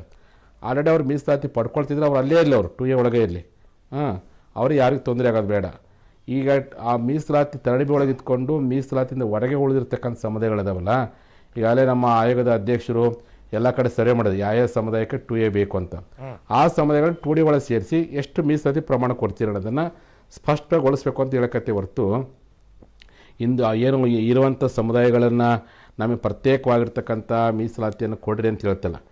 D ಗ್ರೂಪ್ನೊಳಗಡೆ ಪಂಚಮಸಾಲಿ ಸಮುದಾಯ ಸೇರಿಸಿ ಆದರೆ ನಮ್ಮ ಮೀಸಲಾತಿ ಪ್ರಮಾಣ ಎಷ್ಟಿದೆ ಅಂತ ಹೇಳ್ಬೇಕು ಅಂತ ಒತ್ತಾಯ ಮಾಡ್ತೀವಿ. ಕುತೂಹಲ ಕೆರಳಿಸೋಂಥ ಅದೇ ಪ್ರಶ್ನೆ ಯಾವುದಪ್ಪ ಅಂದರೆ 2A ನಲ್ಲಿ ಇರೋದೇ 15%, ಇರೋದು 102 ಜಾತಿ, ಅದಕ್ಕೆ ಜನಸಂಖ್ಯೆಯಲ್ಲಿ ತನ್ನದೇ ಆದ ಪ್ರಾಬಲ್ಯ ಹೊಂದಿರುವಂಥ ಪಂಚಮಸಾಲಿ ಸಮುದಾಯವನ್ನ ಇಲ್ಲಿ ತಂದು ಸೇರಿಸಿದ್ರೆ ಒಂದಷ್ಟು ಜನ ಅಲ್ಲಿ ಒಳಗಿರುವಂಥ, ಈಗ ಆಲ್ರೆಡಿ ಅಲ್ಲಿ ಇರುವಂಥ ಮೀಸಲಾತಿಯ ನಿರೀಕ್ಷಕರಿಗೆ ಒಂದು ರೀತಿಯಲ್ಲಿ ವಂಚನೆ ಆಗೋದಿಲ್ವಾ? ಅಂದ್ರೆ ಅವಕಾಶಗಳ ಕಿತ್ತಾಟ ಶುರು ಆಗುತ್ತಲ್ಲ ಶ್ರೀಗಳೇ. ಅದಕ್ಕೆ ಅವ್ರ ವಂಚನೆ ಆಗಬಾರ್ದ ಕಾರಣಕ್ಕೆ ಅಲ್ಲ, ಸೆಪರೇಟ್ ಪ್ರವರ್ಗ ಅಲ್ವಾ 2D ಅಂತ. ಅವ್ರಿಗೆ ವಂಚನೆ ಆಗಬಾರ್ದ ಕಾರಣಕ್ಕೋಸ್ಕರವಾಗಿ ಆಯೋಗದ ಅಧ್ಯಕ್ಷರು 2D ಕೊಡ್ತೇವೆ ಅಂದ್ರಲ್ಲ. ಈಗ ಅವ್ರಿಗೆ ವಂಚನೆ ಆಗಬಾರ್ದು, ನೀವು ಬಹುಸಂಖ್ಯಾತ ನೀವು ಹೋಗೋದು ವಂಚನೆ ಆಗುತ್ತೆ ಅಂತ ಅಂದಂದೆ ಅವ್ರ ತಲೆಗೆ ಏನಾಗೈತಿ, ನಮಗೆ ವಂಚನೆ ಆಗುತ್ತೆ ಅಂತ ತಿಳ್ಕೊಂಡು ಆಯ್ತು, ಅವ್ರಿಗೆ ತೊಂದರೆ ಆಗಬಾರ್ದು ಅಂತಲೇ ಅವ್ರ ಮಾತಿ ಬೆಲೆ ಕೊಟ್ಟು ಗೌರವ ಕೊಟ್ಟು ಈ ಡ್ಯೂ ಗ್ರೂಪ್ ಅದು ಕ್ರಿಯೇಟ್ ಮಾಡಿದ್ದಾರೆ. ಈಗ ಅದಕ್ಕೋಸ್ಕರವಾಗಿಯೇ ಪಂಚಮಸಾಲಿ ಸಮುದಾಯಕ್ಕೋಸ್ಕರವಾಗಿಯೇ ಮತ್ತು ಉಳಿದ ಎಲ್ಲ ಸಮುದಾಯಕ್ಕೋಸ್ಕರವಾಗಿಯೇ D ಗ್ರೂಪ್ ಅಂತ ಮಾಡಿದ್ದಾರೆ. ನನ್ನ ಪ್ರಶ್ನೆ ಏನಪ್ಪ ಅಂತಂದರೆ, ಈ D ಗ್ರೂಪ್ ಒಳಗೆ ಎಷ್ಟು ಲಿಂಗಾಯತ ಒಳಪಂಗಡ ಸೇರಿಸಿದಿರಿ, ಎಷ್ಟು ಮೀಸಲಾತಿ ಪ್ರಮಾಣವನ್ನು ಹೆಚ್ಚು ಮಾಡಿದಿರಿ ಅನ್ನೋ ಸ್ಪಷ್ಟವಾಗಿ ನೀವು ನಿರ್ಣಯ ಮಾಡಿರಲಿಲ್ಲ ಕ್ಯಾಬಿನೆಟ್ ಒಳಗಡೆ ಮಾಡಿ. ಮತ್ತು ಈಗ ಆಯೋಗದ ಅಧ್ಯಕ್ಷರು ಹೇಳ್ತಾರೆ ಇನ್ನೂ ಪೂರ್ಣ ವರದಿ ಬಂದ ಮೇಲೆ ವೈಜ್ಞಾನಿಕವಾಗಿರ್ತ ಅಂಕಿಅಂಶ ಕೊಡ್ತದೆ. ಅದು ಯಾವಾಗ ಆಗ್ಲಿಕ್ಕೆ ಸಾಧ್ಯ ಐತಿ, ಎಷ್ಟು ದಿನ ಆಗಲಿಕ್ಕೆ ಸಾಧ್ಯ ಐತಿ? 2 ವರ್ಷದಲ್ಲಿ ಮಾಡಬೇಕಾಗಿತ್ತು ಸರ್ಕಾರ. ಈಗ ಆಯೋಗದ ಅಧ್ಯಕ್ಷನ ಹೇಳಕ್ಕೆ ಬರೋದಿಲ್ಲ, ಯಾಕಂದ್ರೆ ಅವರು ಕಾನೂನು ಸುವ್ಯವಸ್ಥೆ ಇರ್ತಕ್ಕ ಕಾನೂನು ನಮ್ಮ ಸರ್ಕಾರ 2 ವರ್ಷದೊಳಗಾಗಿನೇ ಈ ಒಂದು ಆಯೋಗದ ವರದಿಯನ್ನು ಪಡ್ಕೊಂಡು ಅಲ್ಲ ಒತ್ತಡ ಹೇರಿ ನಾವು ಮಾಡಿಸ್ಬಿಟ್ರೆ ಒಂದು ಅವೈಜ್ಞಾನಿಕತೆ ಒಂದು ಮತ್ತೆ ಸತ್ಯಾಂಶನೇ ಬರಲಿಲ್ಲ ಅಂದ್ರೆ ನಿಜವಾದ ಅನುಷ್ಠಾನ ನಿಜವಾದ ಫಲಾನುಭವಿಗಳಿಗೆ ಫಲ ಸಿಗತ್ತಾ ಅನ್ನೋ ಒಂದು ಸಂಶಯ ಕೂಡ. ಕುಮಾರ್ ಅವರೇ, ಕೇವಲ ಚುನಾವಣೆ ವಿಷಯ ಆಗಿ ಉಳಿಬಾರ್ದು ಕುಮಾರ್ ಅವರೇ. Sir is not spoken sir. ನಿಮ್ಮ ಸಹನೆಗಾಗಿ ಧನ್ಯವಾದ ಕುಮಾರ್ ಅವರೇ. ಮೊದಲನೇದಾಗಿ ಯಡಿಯೂರಪ್ಪನವರು 2017 ಇಸ್ವಿ 2021 ಇಸ್ವಿ ಶಿಫಾರಸ್ ಮಾಡಿದ್ರ, ಅಲ್ಲಿಂದ ಇಲ್ಲಿವರೆಗೆ ಎಷ್ಟೊತ್ತು ವರ್ಷದ ಮೇಲೆ 10 ತಿಂಗಳಾಯ್ತು. ಮಾಡಕ್ಕೆ ಅವಕಾಶ ಇತ್ತಿಲ್ಲ, ವೈಜ್ಞಾನಿಕವಾಗಿಯೇ ಅವಕಾಶ ಇತ್ತಿಲ್ಲ ಮಾಡಲಿಕ್ಕೆ, ಅಂಕಿಅಂಶಗಳ ಆಧಾರ ಮೇಲೆ ಕೊಡುವಂಥ ಅವಕಾಶ ಇತ್ತಿಲ್ಲ. ಯಾಕೆ ವಿಳಂಬ ಮಾಡಿದ್ರಿ? ಸರ್ಕಾರ ತಪ್ಪಿಲ್ಲ, ಅದು ಸರ್ಕಾರ ಮಾಡೋ ಅವಕಾಶ ಇತ್ತು. ಇವತ್ತು ನೋಡಿ ಉತ್ತರ ಪ್ರದೇಶದ ಮುಖ್ಯಮಂತ್ರಿ ಆಗಿರ್ತಕ್ಕಂಥ ಯೋಗಿ ಆದಿತ್ಯನಾಥ್ ಅವರು ಹೊಸದಾಗಿ ಅವರು ಬ್ಯಾಕ್ವರ್ಡ್ ಕಮಿಷನ್ ನೇಮಕ ಮಾಡಿದ್ದಾರೆ. ಅವರೇ ಸ್ಪಷ್ಟ ಹೇಳಿದ್ದಾರೆ, 1 ವರ್ಷದೊಳಗಾಗೇ ಇಂತಿಂಥ ಸಮುದಾಯಗಳ ಅಂಕಿಅಂಶಗಳನ್ನು ವರದಿಗೆ ತಂದು ಕೊಡಲೇಬೇಕು ಅಂತ ಕಟ್ಟುನಿಟ್ಟಾಗಿ ಆದೇಶ ಮಾಡಿದ್ದಾರೆ. ಹಂಗೆ ನಮ್ಮ ಸರ್ಕಾರ ಈ ಸಮಾಜಕ್ಕೆ ಮೀಸಲಾತಿ ಕೊಡುವಂಥ ಕಾಳಜಿ ಇದ್ದಿದ್ರೆ, ಸರ್ಕಾರ ಇದ್ರ ಬಗ್ಗೆ ಗಮನ ಇದ್ದಿದ್ರಪ್ಪ ಅಂದರೆ ಇಷ್ಟೊಳಗೆ ಮೀಸಲಾತಿ ಆಯೋಗದ ವರದಿಯನ್ನು ಪಡ್ಕೊಳ್ಳೋದಾಗಿತ್ತು. ಹಿಂದೆ ನಮ್ಮ ವಾಲ್ಮೀಕಿ ಸಮಾಜದ ಮೀಸಲಾತಿಯನ್ನು ನಾಗಮೋಹನ್ ದಾಸ್ ವರದಿಯನ್ನು ಕೇವಲ 6 ತಿಂಗಳು ತಗೊಂಡ್ರು. ಸದಾಶಿವ ಆಯೋಗದ ವರದಿಯನ್ನು ಕೇವಲ 8 ತಿಂಗಳು ತಗೊಂಡ್ರು. ಹಿಂದೆ ಸಿದ್ದರಾಮಯ್ಯನವರು ಜಾತಿ ಸಮೀಕ್ಷೆ, ಆರ್ಥಿಕ ಸಮೀಕ್ಷೆ ಮಾಡಿದಂಥ ಸಂದರ್ಭದಲ್ಲಿ ಕೇವಲ 4 ತಿಂಗಳಲ್ಲಿ ಆ ವರದಿಯನ್ನು ಪಡ್ಕೊಂಡ್ರು. ಪಂಚಮಸಾಲಿ ಮೀಸಲಾತಿ ಹೋರಾಟದಲ್ಲಿ ಏನು ಸರ್ಕಾರ ಮಾತು ಕೊಟ್ಟಿತ್ತಿಲ್ಲ, 6 ತಿಂಗಳೊಳಗೆ ಮೀಸಲಾತಿ ವರದಿ ಪಡ್ಕೊಳ್ತೀವಿ ಅಂತ ಯಡಿಯೂರಪ್ಪನವರು ಕಮಿಟ್ ಮಾಡ್ಕೊಂಡು ಎಲ್ಲಿ ಸೆಷನ್ ಅಧಿವೇಶನದಲ್ಲಿ ಸರ್ ಅಲ್ಲಿ ಹೋಲಿಕೆಯಲ್ಲೇ ಒಂದು ಸ್ವಲ್ಪ ಅಲ್ಲ ಶ್ರೀಗಳೇ ಕ್ಷಮಿಸಿ, ಹೋಲಿಕೆನಲ್ಲೇ ಒಂದು ಸ್ವಲ್ಪ ಸಾಮ್ಯತೆ ಇಲ್ವಾ ಅಂತ ಯಾಕೆ ಅಂತೀನಿ ಅಂದ್ರೆ, SC STದು ಕಂಪ್ಲೀಟ್ಲಿ ಜಾತಿ ಮತ್ತೆ ಅವ್ರಿಗೆ ಇದ್ದಂತ ಒಂದು ಮೀಸಲಾತಿ ಜನಸಂಖ್ಯೆಗೆ ಆಧಾರಿತವಾದಂತ ಒಂದು ಹೆಚ್ಚಳ. ಈಗ ವರದಿಗಳು ಎಷ್ಟು ವರದಿಗಳು ಬಂತು ರಾಜ್ಯದಲ್ಲಿ? SC population around 17%, ST population around 7 to 8%. ಆ ಆಧಾರದ ಮೇಲೆ ಅದು 15 to 17, 3 to 7 ಅಂತ ಏರಿಕೆ ಆಗಿದ್ದು. ಇಲ್ಲಿ ಒಂದ್ ನಿಮಿಷ ಕುಮಾರ್ ಅವರೇ, ಇದು ಕೇವಲ ಚುನಾವಣೆ ವಿಷಯ ಉಳಿಬಾರ್ದಾಯ್ತಾ? ಒಕ್ಕಲಿಗ ಸಮುದಾಯದ ಒಂದು ಬಹು ಪ್ರಮಾಣದ ಬೆಂಬಲವನ್ನು ಹೊಂದಿರುವಂತ ನಿಮ್ಮ ಪಕ್ಷ, ಐ ಆಮ್ ಶೋರ್ ನಿಮ್ಮ ಪಕ್ಷದಲ್ಲೂ ಈ ಬೇಡಿಕೆಗೆ ಬೆಂಬಲ ಇದೆ ಅಲ್ವಾ? ಬೆಂಬಲ ಬಂದ್ರೆ ಸಾಲದಲ್ಲ ಸರ್, ನಿಜವಾದ ಫಲ ಸಿಗ್ಬೇಕಲ್ಲ ಸರ್ ಫಲಾನುಭವಿಗಳಿಗೆ. ಹೇಗಾಗ್ಬೋದು ಸರ್ ಅದು?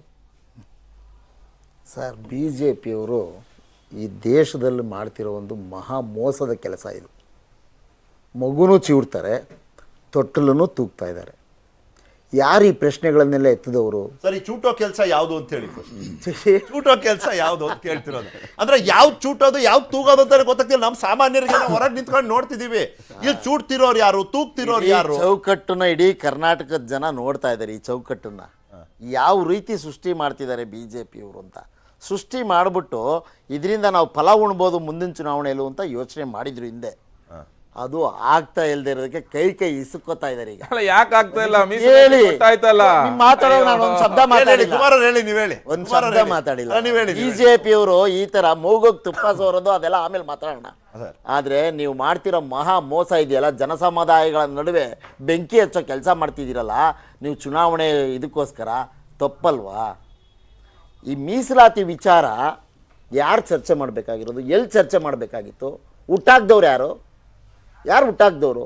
ಶ್ರೀರಾಮುಲುಗೆ ಹೇಳಿದ್ರ ನೀವು? ಯತ್ನಾಳ್ ಅವ್ರಿಗೆ ಹೇಳಿದ್ರ ನೀವು?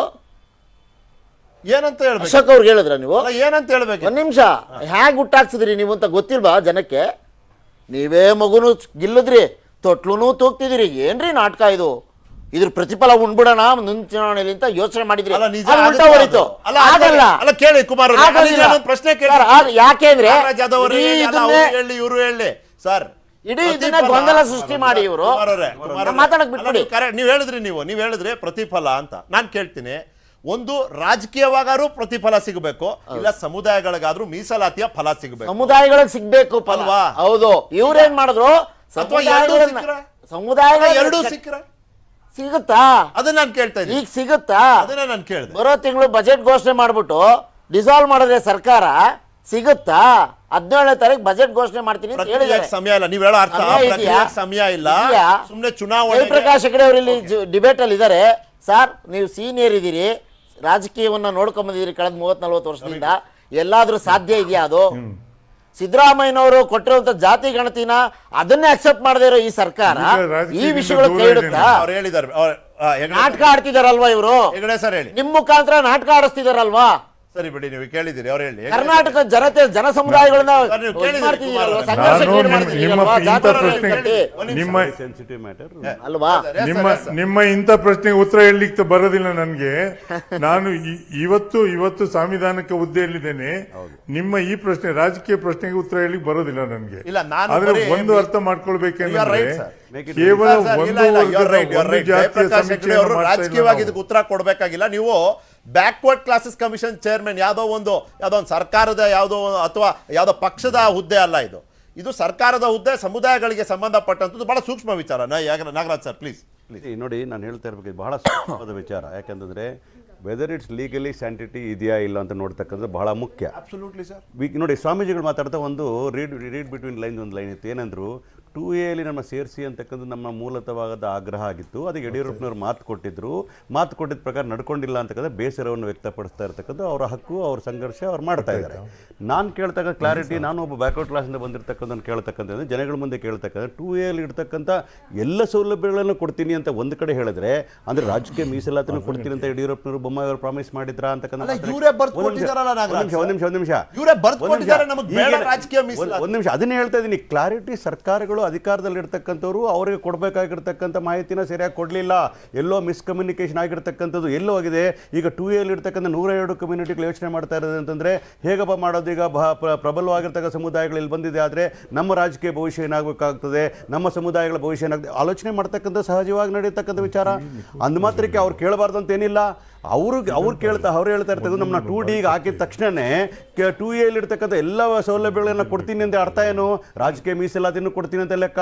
ಆದ್ರೆ ಅವರ ಮನವಿ ಇರ್ತಕ್ಕಂಥದ್ದೇನು? ಸಾಮಾಜಿಕ ಮತ್ತು ಔದ್ಯೋಗಿಕವಾಗಿರ್ತಕ್ಕಂಥ ಮೀಸಲಾತಿನ ಕೇಳ್ತಾ ಇರ್ತಕ್ಕಂಥದ್ದು. ಅವ್ರು ಇದ್ದಿದ್ದು 3B ಇದ್ದಿದ್ದು 5% ಇತ್ತು. ನೀವು ಆಲ್ರೆಡಿ ಈಗ SC ST ಕೊಡೋ ಸಂದರ್ಭದಲ್ಲಿ ನೀವು 15ನ 17 ಮಾಡಿದ್ದೀರಿ, 3ನ್ನ ಮಾಡಿದ್ರಿ. ಅದನ್ನ ಎಲ್ಲ ಸರ್ವ ಪಕ್ಷಗಳು ಸ್ವಾಗತ ಮಾಡಿರ್ತಕ್ಕಂಥದ್ದು ಕರ್ನಾಟಕದ ತೀರ್ಮಾನ ಅದು.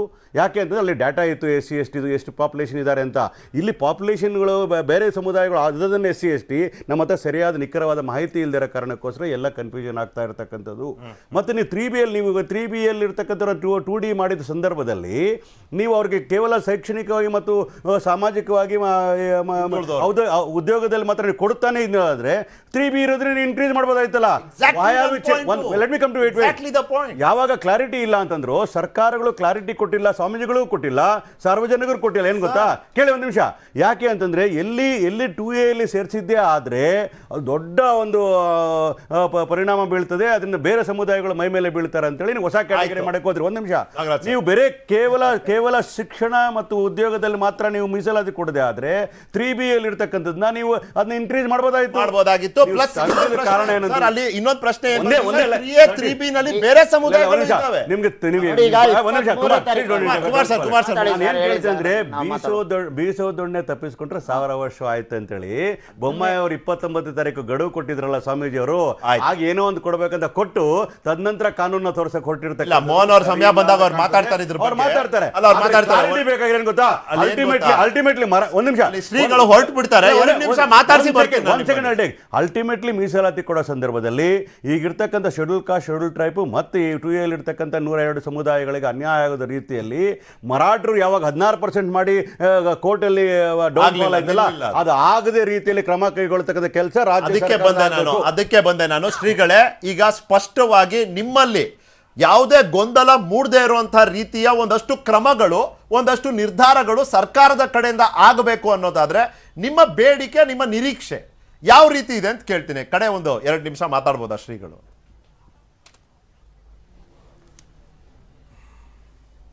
ಈಗ ನಾನು ಮುಖ್ಯಮಂತ್ರಿಗಳಿಗೆ ಏನು ಆಗ್ರಹ ಮಾಡಿದ್ದೀರಪ್ಪ ಅಂದರೆ, ನಿಮ್ಮನ್ನು ನಾವು 2 ವರ್ಷಗಳ ಕಾಲ ಭಾಳ ನಂಬಿದ್ದೀವಿ. 6 ಸಾರಿ ಮಾತು ಕೊಟ್ಟು ತಪ್ಪಿದ್ರಿ.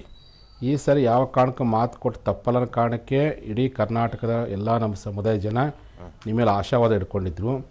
ಆದರೆ ಎಲ್ಲೇ ಒಂದು ಕಡೆ ನಿಮ್ಮ ಸಚಿವ ಸಂಪುಟ ನಿರ್ಣಯ ಇಡೀ ಸಮಾಜದಲ್ಲಿ ಅಸ್ಪಷ್ಟವಾಗಿರ್ತಕ್ಕಂಥ ವಿಚಾರವನ್ನು ಮೂಡಿಸಿದ ಕಾರಣಕ್ಕೆ ಇಡೀ ಸಮಾಜ ಅಸಮಾಧಾನಗೊಂಡೈತಿ. ಹಾಗಾಗಿ 12ನೇ ತಾರೀಕು ಒಳಗಾಗಿನೇ ನಮ್ಮ ಮುಖ್ಯಮಂತ್ರಿಗಳು ಈ ಸಮಾಜಕ್ಕೆ ಎಷ್ಟು ಮೀಸಲಾತಿ ಪ್ರಮಾಣವನ್ನು ಕೊಡ್ತೀರಿ, ಯಾವ್ಯಾವ ಸಮುದಾಯಗಳನ್ನು ಆ 2D ಸ್ಟುಡಿಯೋ ಕೊಟ್ಟಿದ್ದೀವಿ ಅಂತೇಳಿ ನೀವು ವಿನಾಕಾರಣ ವರದಿ ಬರಲಿ ಅಂತೇಳಿ ನೀವು ವಿನಾಕಾರಣ ವರದಿ ಬರಲಿ ಅನ್ಕಂತ ವಿಳಂಬ ಮಾಡ್ತಾ ಹೋದ್ರಪ್ಪ ಅಂತಂದರೆ ಅನಿವಾರ್ಯವಾಗಿ ಇಡೀ ಸಮಾಜ ಏನು ಇದುವರೆಗೆ ನಿಮ್ಮ ನಂಬಿಕೆ ವಿಶ್ವಾಸ ಇಟ್ಟಿತ್ತು ಆ ನಂಬಿಕೆ ವಿಶ್ವಾಸವನ್ನು ಕಳ್ಕೊಳ್ಳುವಂಥ ಸಂದರ್ಭ ಬರ್ಬೋದು. ಆ ಉದ್ದೇಶಕ್ಕೋಸ್ಕರವಾಗಿಯೇ ನಾನು ನಿಮಗೆ ಹೇಳಕ್ಕೆ ಇಚ್ಛೆ ಪಡ್ತೀನಿ. ಇವತ್ತು ಬಸವನಗುಡಿ ಪಾಟೀಲ್ ಯತ್ನಾಳ್ ಹೇಳಿದ್ದಾರೆ ಮೀಸಲಾತಿ ಕೊಡ್ತಿರೋಳು ಅನ್ನೋದನ್ನು 24 ಗಂಟೆ ತಿಳಿಸಿ ಅಂತ ಹೇಳಿದರೆ ನಾವು ಸರ್ಕಾರಕ್ಕೆ ಹೇಳಿದ್ದೀವಿ. ಜನ 12ನೇ ತಾರೀಕು ಒಳಗಾಗಿದೆ ಈ ಸಮಾಜಕ್ಕೆ ಮೀಸಲಾತಿ ಪ್ರಮಾಣವನ್ನು ನಿರ್ದಿಷ್ಟಗೊಳಿಸಿ ಅಧಿಸೂಚನೆ ಹೊರಡಿಸಬೇಕು. ಇಲ್ಲದೆ ಹೋದರೆ ಅನಿವಾರ್ಯವಾಗಿ ನಾವು ಹೋರಾಟವನ್ನು ಮುಖ್ಯಮಂತ್ರಿಗಳ ವಿಧಾನಸಭಾ ಕ್ಷೇತ್ರ ಶಿಗ್ಗಾವಿಂದ ಶುರು ಮಾಡ್ತೀವಿ. ಎರಡೇ ಪ್ರಶ್ನೆಗಳನ್ನ ಕೇಳಿ ತಮ್ಮನ್ನ ಕಳಿಸ್ಕೊಡ್ತೀನಿ ಶ್ರೀಗಳೇ. ನೀವು ಹೇಳಿದ್ರಿ ಪ್ರಮಾಣವನ್ನ ಘೋಷಣೆ ಮಾಡುವಂತ. ಪ್ರಮಾಣನ ಘೋಷಣೆ ಮಾಡಬೇಕು ಅಂದ್ರೆ ಒಳ ಮೀಸಲಾತಿಯ ಒಂದು ಅಂಶ ಆಗುತ್ತದು. ಒಳ ಮೀಸಲಾತಿ ನಿರ್ಧಾರ ಮಾಡೋದೇ ಆದ್ರೆ ಸಂಪೂರ್ಣವಾಗಿ ಸದಾಶಿವ ಕಮಿಷನ್ ವರದಿ ಏನಿತ್ತು ಅದನ್ನ ಅನುಷ್ಠಾನಕ್ಕೆ ತನ್ನಿ. ಫಸ್ಟ್ ಆಫ್ ಆಲ್ ಅದಕ್ಕೆ ಅಧಿಕೃತ ಮಾನ್ಯತೆ ಕೊಟ್ಟು ಅದನ್ನ ಅನುಷ್ಠಾನಕ್ಕೆ ತನ್ನಿ. ಈಗ ಅದನ್ನ ಅನುಷ್ಠಾನಕ್ಕೆ ತರಬೇಕಾ? ಅದಕ್ಕೆ ಗೊತ್ತಾಗ್ಬೇಕಲ್ಲ ನಮಗೆ ಯಾವ ಸಮುದಾಯಕ್ಕೆ ಯಾವ ಪ್ರಮಾಣದಲ್ಲಿ ನಿಯೋಜನೆ ಆಗಬೇಕು.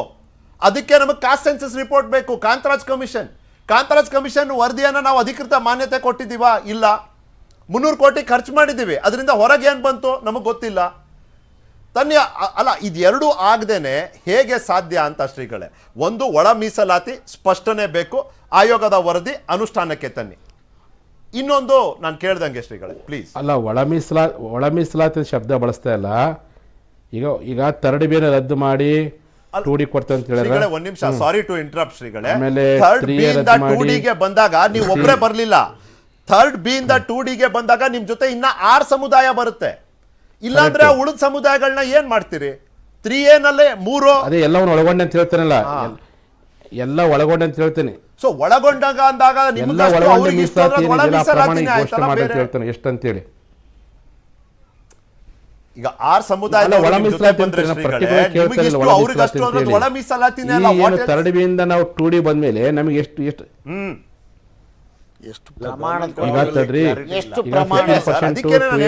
ಕ್ಲಾರಿಟಿ ಬರಬೇಕು ಅಂದ್ರೆ ನಾವು ವೈಜ್ಞಾನಿಕವಾಗಿ ಸಾರಿ ಶ್ರೀಗಳ ಮಾತು ಮುಗಿಸ್ಬಿಡಿ. ಶ್ರೀಗಳ ಮಾತು ಮುಗಿಸಿ.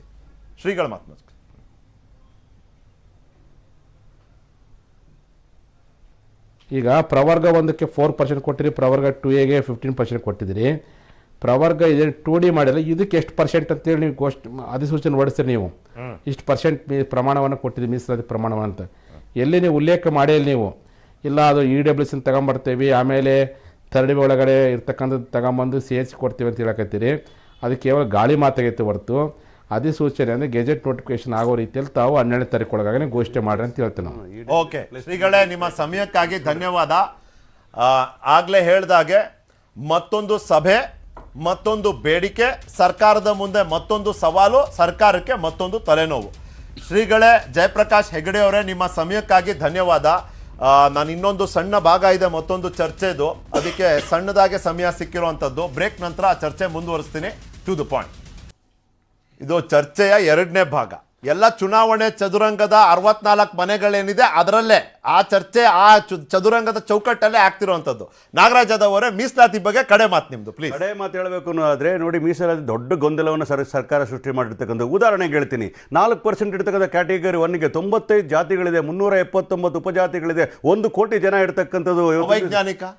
ಅವೈಜ್ಞಾನಿಕ ವೈಜ್ಞಾನಿಕ ಮಾಡಬೇಕು ಅಂದ್ರೆ ಏನ್ ಮಾಡ್ಬೇಕು? ಮಾಡಕ್ಕಾಗಲ್ಲ ಅವ್ರ ಕೈಲಿ. ಯಾಕೆ ಅಂತ ಹೇಳ್ತೀನಿ, ಯಾವಾಗ ನೀವು ಮೀಸಲಾತಿನ ರಾಜಕೀಯ ಕಾರಣಕ್ಕೋಸ್ಕರ ಮಾಡ್ತಿರೋ ಆವಾಗ ಇದೆಲ್ಲ ಮೈ ಮೇಲೆ ಬರ್ತಕ್ಕಂಥ. ಒಂದ್ ನಿಮಿಷ ಇರಿ, ಹೇಳ್ಕೊಳ್ರಿ.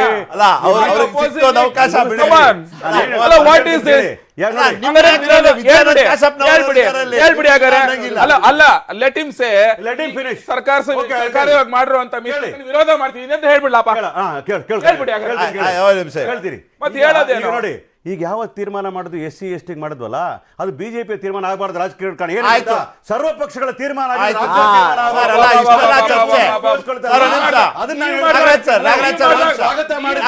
ಕಾಂಗ್ರೆಸ್ ಸರ್ವ ಪಕ್ಷಗಳ ಒಂದ್ ನಿಮಿಷ ಕೇಳ್ತೀನಿ.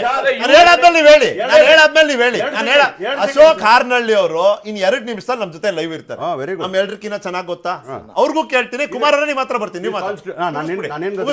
Ashok Haranahalli constitutional expert. I definitely want to listen to him. ನಾನೇನ್ ಹೇಳ್ತೀನಿ ಅಂತಂದ್ರೆ, ಯಾವುದೇ ಮೀಸಲಾತಿ ಕೊಡುವಾಗ ಅದು ವೈಜ್ಞಾನಿಕವಾಗಿರಬೇಕು, ಖಂಡಿತವಾಗ್ಲೂ ಕೂಡ ಬಿಯಾಂಡ್ ಪೊಲಿಟಿಕಲ್ ಲೈನ್ಸ್ ಇರಬೇಕು. ನಾವು ಸರ್ವ ಪಕ್ಷದಿಂದ SC/ST ಗೆ ಮೀಸಲಾತಿನ ಕೊಡೋದನ್ನ ಸ್ವಾಗತ ಮಾಡಿ ಈ ಶೆಡ್ಯೂಲ್ 9 ಸೇರಿಸಿ ಅಂದಾಗ ಇವು ನೆಕ್ಸ್ಟ್ ಡೇ ಪೇಪರ್ ಅಲ್ಲಿ ಆಗ್ತಾ ಇದ್ದು ಬಿಜೆಪಿ ಐತಿಹಾಸಿಕ ತೀರ್ಮಾನ ಅಂತ ರಾಜಕೀಯ ಏನ್ ಮಾಡೋದು? ಹೌದು, ನೀವು ಮಾಡ್ಲಿಲ್ವಲ್ಲ, ನೀವು ಮಾಡ್ಲಿಲ್ವಲ್ಲ. ನಾವಲ್ಲ ರೀ, ರಾಜ್ಯದ ಏನ್ ಮಾಡಿಲ್ಲ ನೀವು? ಅಧಿಕಾರದಲ್ಲಿ ಇದ್ದವರು 5 ವರ್ಷ ಏನ್ ಮಾಡಿದ್ರು?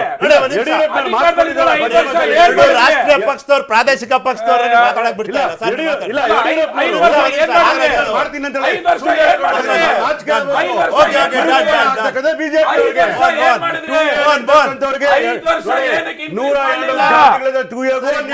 ವರ್ಷ ಏನಕ್ಕೆ ಮಾಡಲಿಲ್ಲ? ಪಂಚಮಶಾಲೆಗಳು ನ್ಯಾಯ ಕೊಡ್ತಾರೆ, ಕೆಲಸ ಮಾಡಬೇಕು, ನೋ ಡೌಟ್ ಅಬೌಟ್ ಇಟ್. ಆದ್ರೆ ಇದೆಲ್ಲವೂ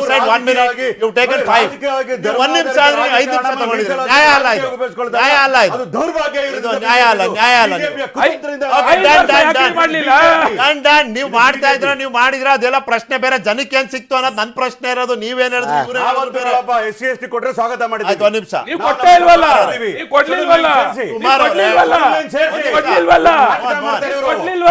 ನೀವು ಕೊಡ್ಲಿಲ್ವಲ್ಲ, ನಾವು ಭಾರತೀಯ ಜನತಾ ಪಕ್ಷ ಕೈ ಎತ್ತಿದ ಯಾವ್ದು ಅಂದ್ರೆ ಕಾಂಗ್ರೆಸ್. ಭಾರತೀಯ ಜನತಾ ಪಕ್ಷ ಕೈ ಎತ್ತಿದ ಕಾಂಗ್ರೆಸ್ ಮೋಸ ಮಾಡಿದ್ದಾರೆ, ಮೋಸ ಮಾಡ್ತಾರೆ.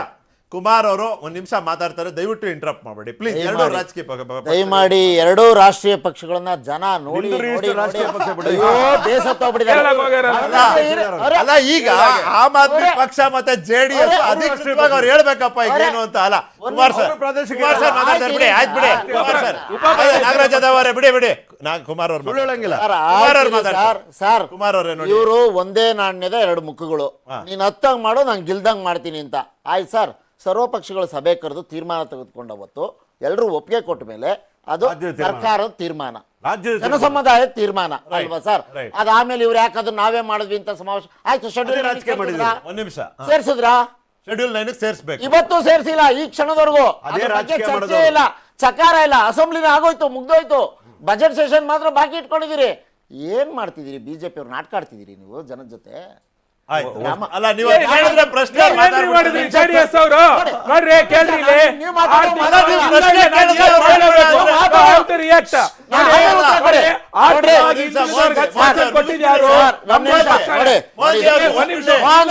ನೀವು ಮಾತಾಡಕ್ಕೆ ಬಿಡಲ್ಲ ನಾನು, ನೀವು ಮಾತಾಡೋದಕ್ಕೆ ಬಿಡೋದಿಲ್ಲ ನಾನು. ಆಯ್ತಾ?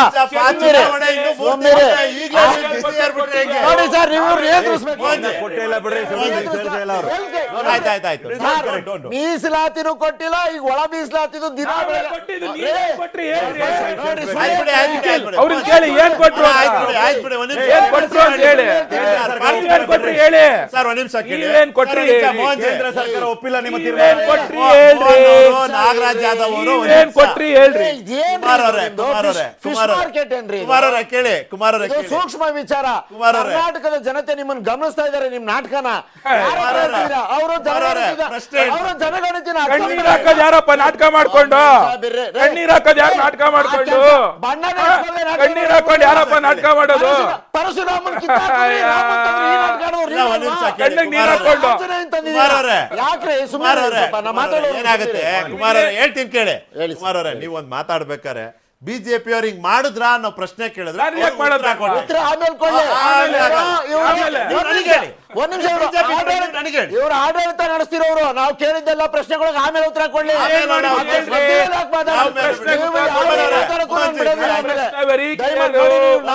ಏನೇ ಮಾತಾಡಕ್ಕೂ ಬಿಡಲ್ಲ. ಪರವಾಗಿಲ್ಲ, ಆಗ್ಲಿ ಸರ್, ಆಯ್ತು ಆಯ್ತು. ನೋಡಿ ಒಂದೇ ಡೋಂಟ್ ಇಂಟರಪ್ಟ್ ಮೋಹನ್ಜಿ ಪ್ಲೀಸ್. ಅಲ್ಲ, ಲೆಟ್ ಹಿಮ್ ಅವ್ರೇನ್ ಮಾಡ್ರು ಹೇಳ್ಬಿಡ್ಲಿ. ಅವ್ರೇನ್ ಮಾಡ್ರು ಹೇಳಿ. ನಾವು ನಿಮ್ JDS ದಲಿತರಿಗೆ, ಒಕ್ಕಲಿಗರಿಗೆ, ಲಿಂಗಾಯತರಿಗೆ, ಪಂಚಮಸಾಲಿಗಳಿಗೆ, ಆರ್ಥಿಕವಾಗಿ ಹಿಂದುಳಿದವರಿಗೆ ಏನ್ ಮಾಡಿದ್ದಾರೆ ಮೀಸಲಾತಿ ಪ್ರಶ್ನೆ ಅವ್ರಿಗೆ ಹೇಳಿಬಿಡಿ. ನಿಮ್ ತರ ಟೋಪಿ ಹಾಕಿ ಹಾಗೆ ಇಲ್ಲ. ಟೋಪಿ ಹಾಕ್ಬಿಟ್ಟು ಮೂರ್ ಪಂಗ್ನಾಮ ಹಾಕಲ್ಲ. ಅಲ್ಲೋಗೊಂದ್ ಹೇಳೋದು, ಇಲ್ಲೋಗೊಂದ್ ಹೇಳೋದು, ಅಲ್ಲೋಗೊಂದ್ ಹೇಳೋದು ಮಾಡಲ್ಲ. ಅದ್ ಬಿಟ್ಬಿಡಿ. ಮೀಸಲಾತಿ ಸೂಕ್ಷ್ಮ ಒಂದು ಸಿದ್ಧಾಂತ ಇದೆ. ನಾನು ಹೇಳ್ತಿರೋದು ಸೂಕ್ಷ್ಮ ವಿಚಾರಕ್ಕೆ ಒಂದು ರಾಜಕೀಯ ಲಾಭಕಾರು ಮಾಡ್ತಿದ್ರೆ ಅದಾರು ಯಶಸ್ಸಾಗಬೇಕು.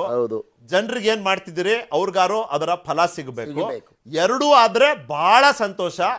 ರಾಜಕೀಯವಾಗಿ ಯಾರಿದ್ರ ಲಾಭ ಪಡ್ಕೊಳ್ತಾರೆ, ನಾನು ರಾಜ್ಯ ಜನತೆ ಪರವಾಗಿ ಹೇಳ್ತೀನಿ, ವಿ ಡೋಂಟ್ ಕೇರ್.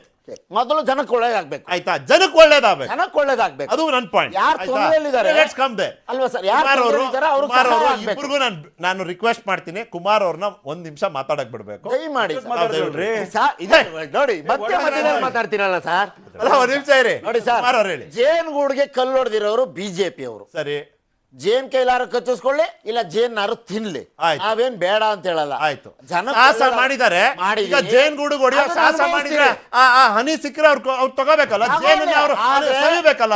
ಆದ್ರೆ ಸುಳ್ಳು ಹೇಳ್ಬಿಟ್ಟು ಇಬ್ಬರು ಕಡೆ ಆಯ್ತು, ಸುಳ್ಳು ಹೇಳಿದ್ರೆ ಜೇನ್ ಬಿಡಲ್ವಲ್ಲ, ಜೇನ್ ಬಿಡಲ್ವಲ್ಲ, ಜೇನ್ ಕಚ್ತದೆ.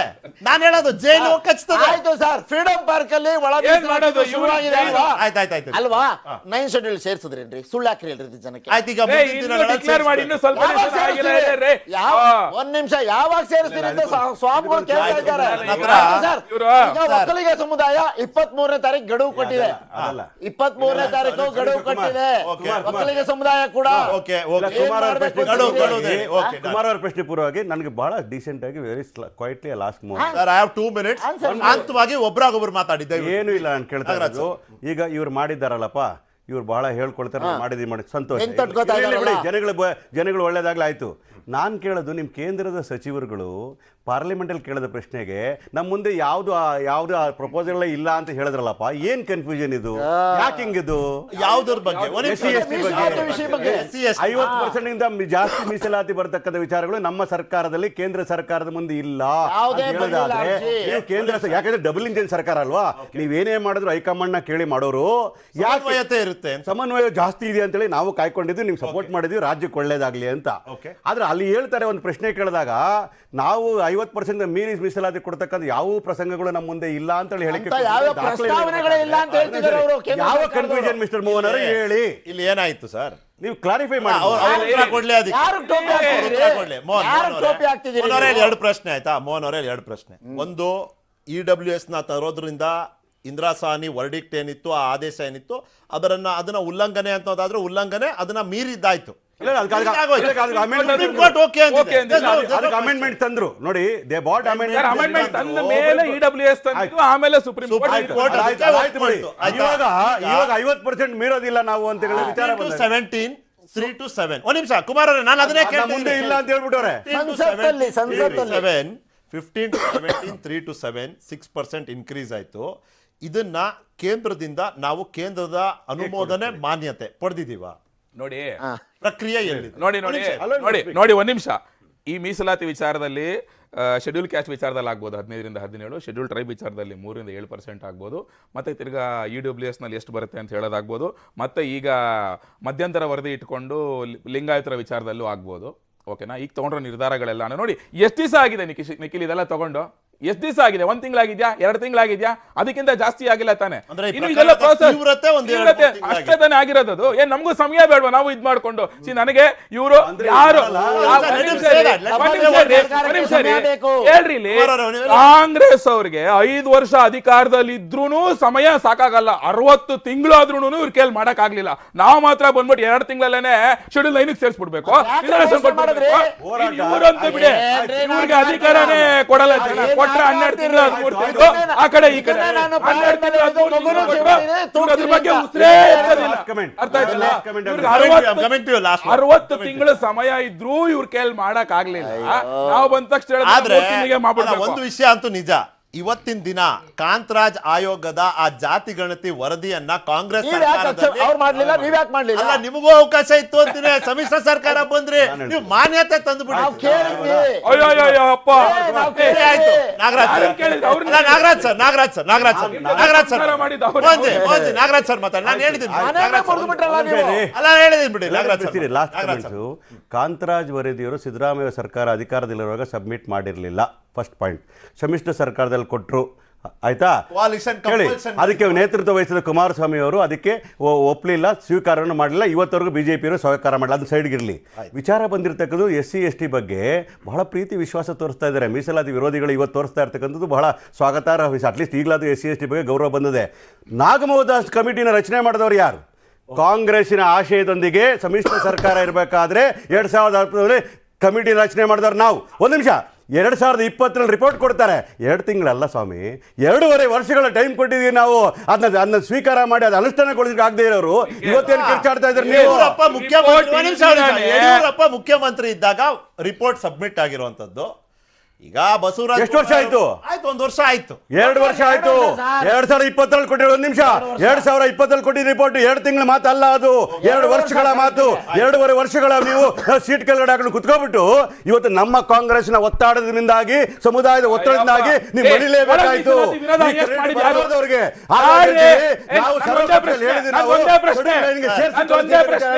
ಕೇಂದ್ರ ಸರ್ಕಾರ ಇದೆಲ್ಲ ಡಬಲ್ ಗೇಮ್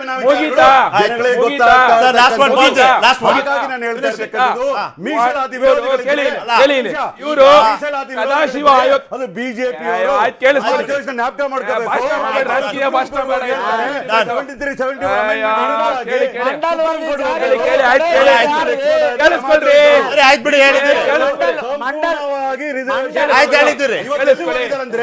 ವಿರೋಧ ಅಂತ ಹೇಳ್ತಿದ್ರೆ ಅವ್ರು ಕೊಡ್ತಿರೋದು ಅವ್ರೆ. ಇಷ್ಟು ದಿನ ಬ್ಯಾಕ್ ಕೊಡು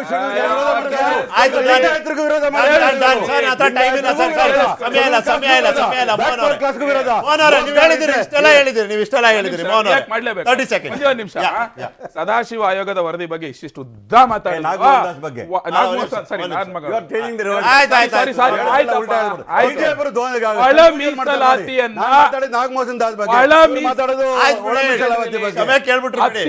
ಹೆಚ್ಚು ವಿರೋಧ ಮಾಡಿದಂತ ಇದೇ ಸಿದ್ದರಾಮಯ್ಯ ಅಂಡ್ ಕಾಂಗ್ರೆಸ್ ಸಾಲಿ ಪರವಾಗಿ ಏನ್ ನಿಂತ್ಕೊಂಡ್ಬಿಟ್ಟವ್ರೆ, ಕಡೆ ಇನ್ನೊಬ್ಬರ ಪರವಾಗಿ ಹೋಗ್ತಾರೆ. ಇವ್ರಿಗೆ ಏನ್ ಯೋಗ್ಯತೆ ಇದೆ? ಮೀಸಲಾತಿಯ ಭಾಷಣ ಮಾಡ್ತಾರೆ ವಿರೋಧಿಗಳು.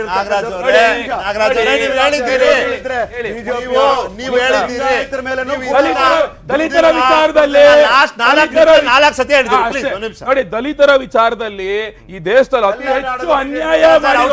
ಅತಿ ಹೆಚ್ಚು ಅನ್ಯಾಯ ಮಾಡುವಂತ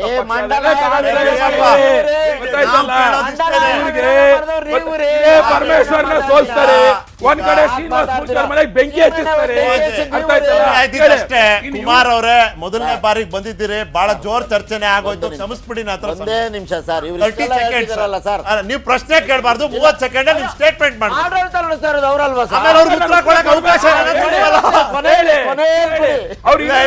ನಮ್ ಪ್ರಶ್ನೆಗೆ ಉತ್ತರ ಕೊಟ್ಟಿಲ್ಲ ಜೆಡಿಎಸ್. ನೀವೇನ್ ಮಾಡಿದ್ರಿ? ಬಿಡಿ, ಆಯ್ತು.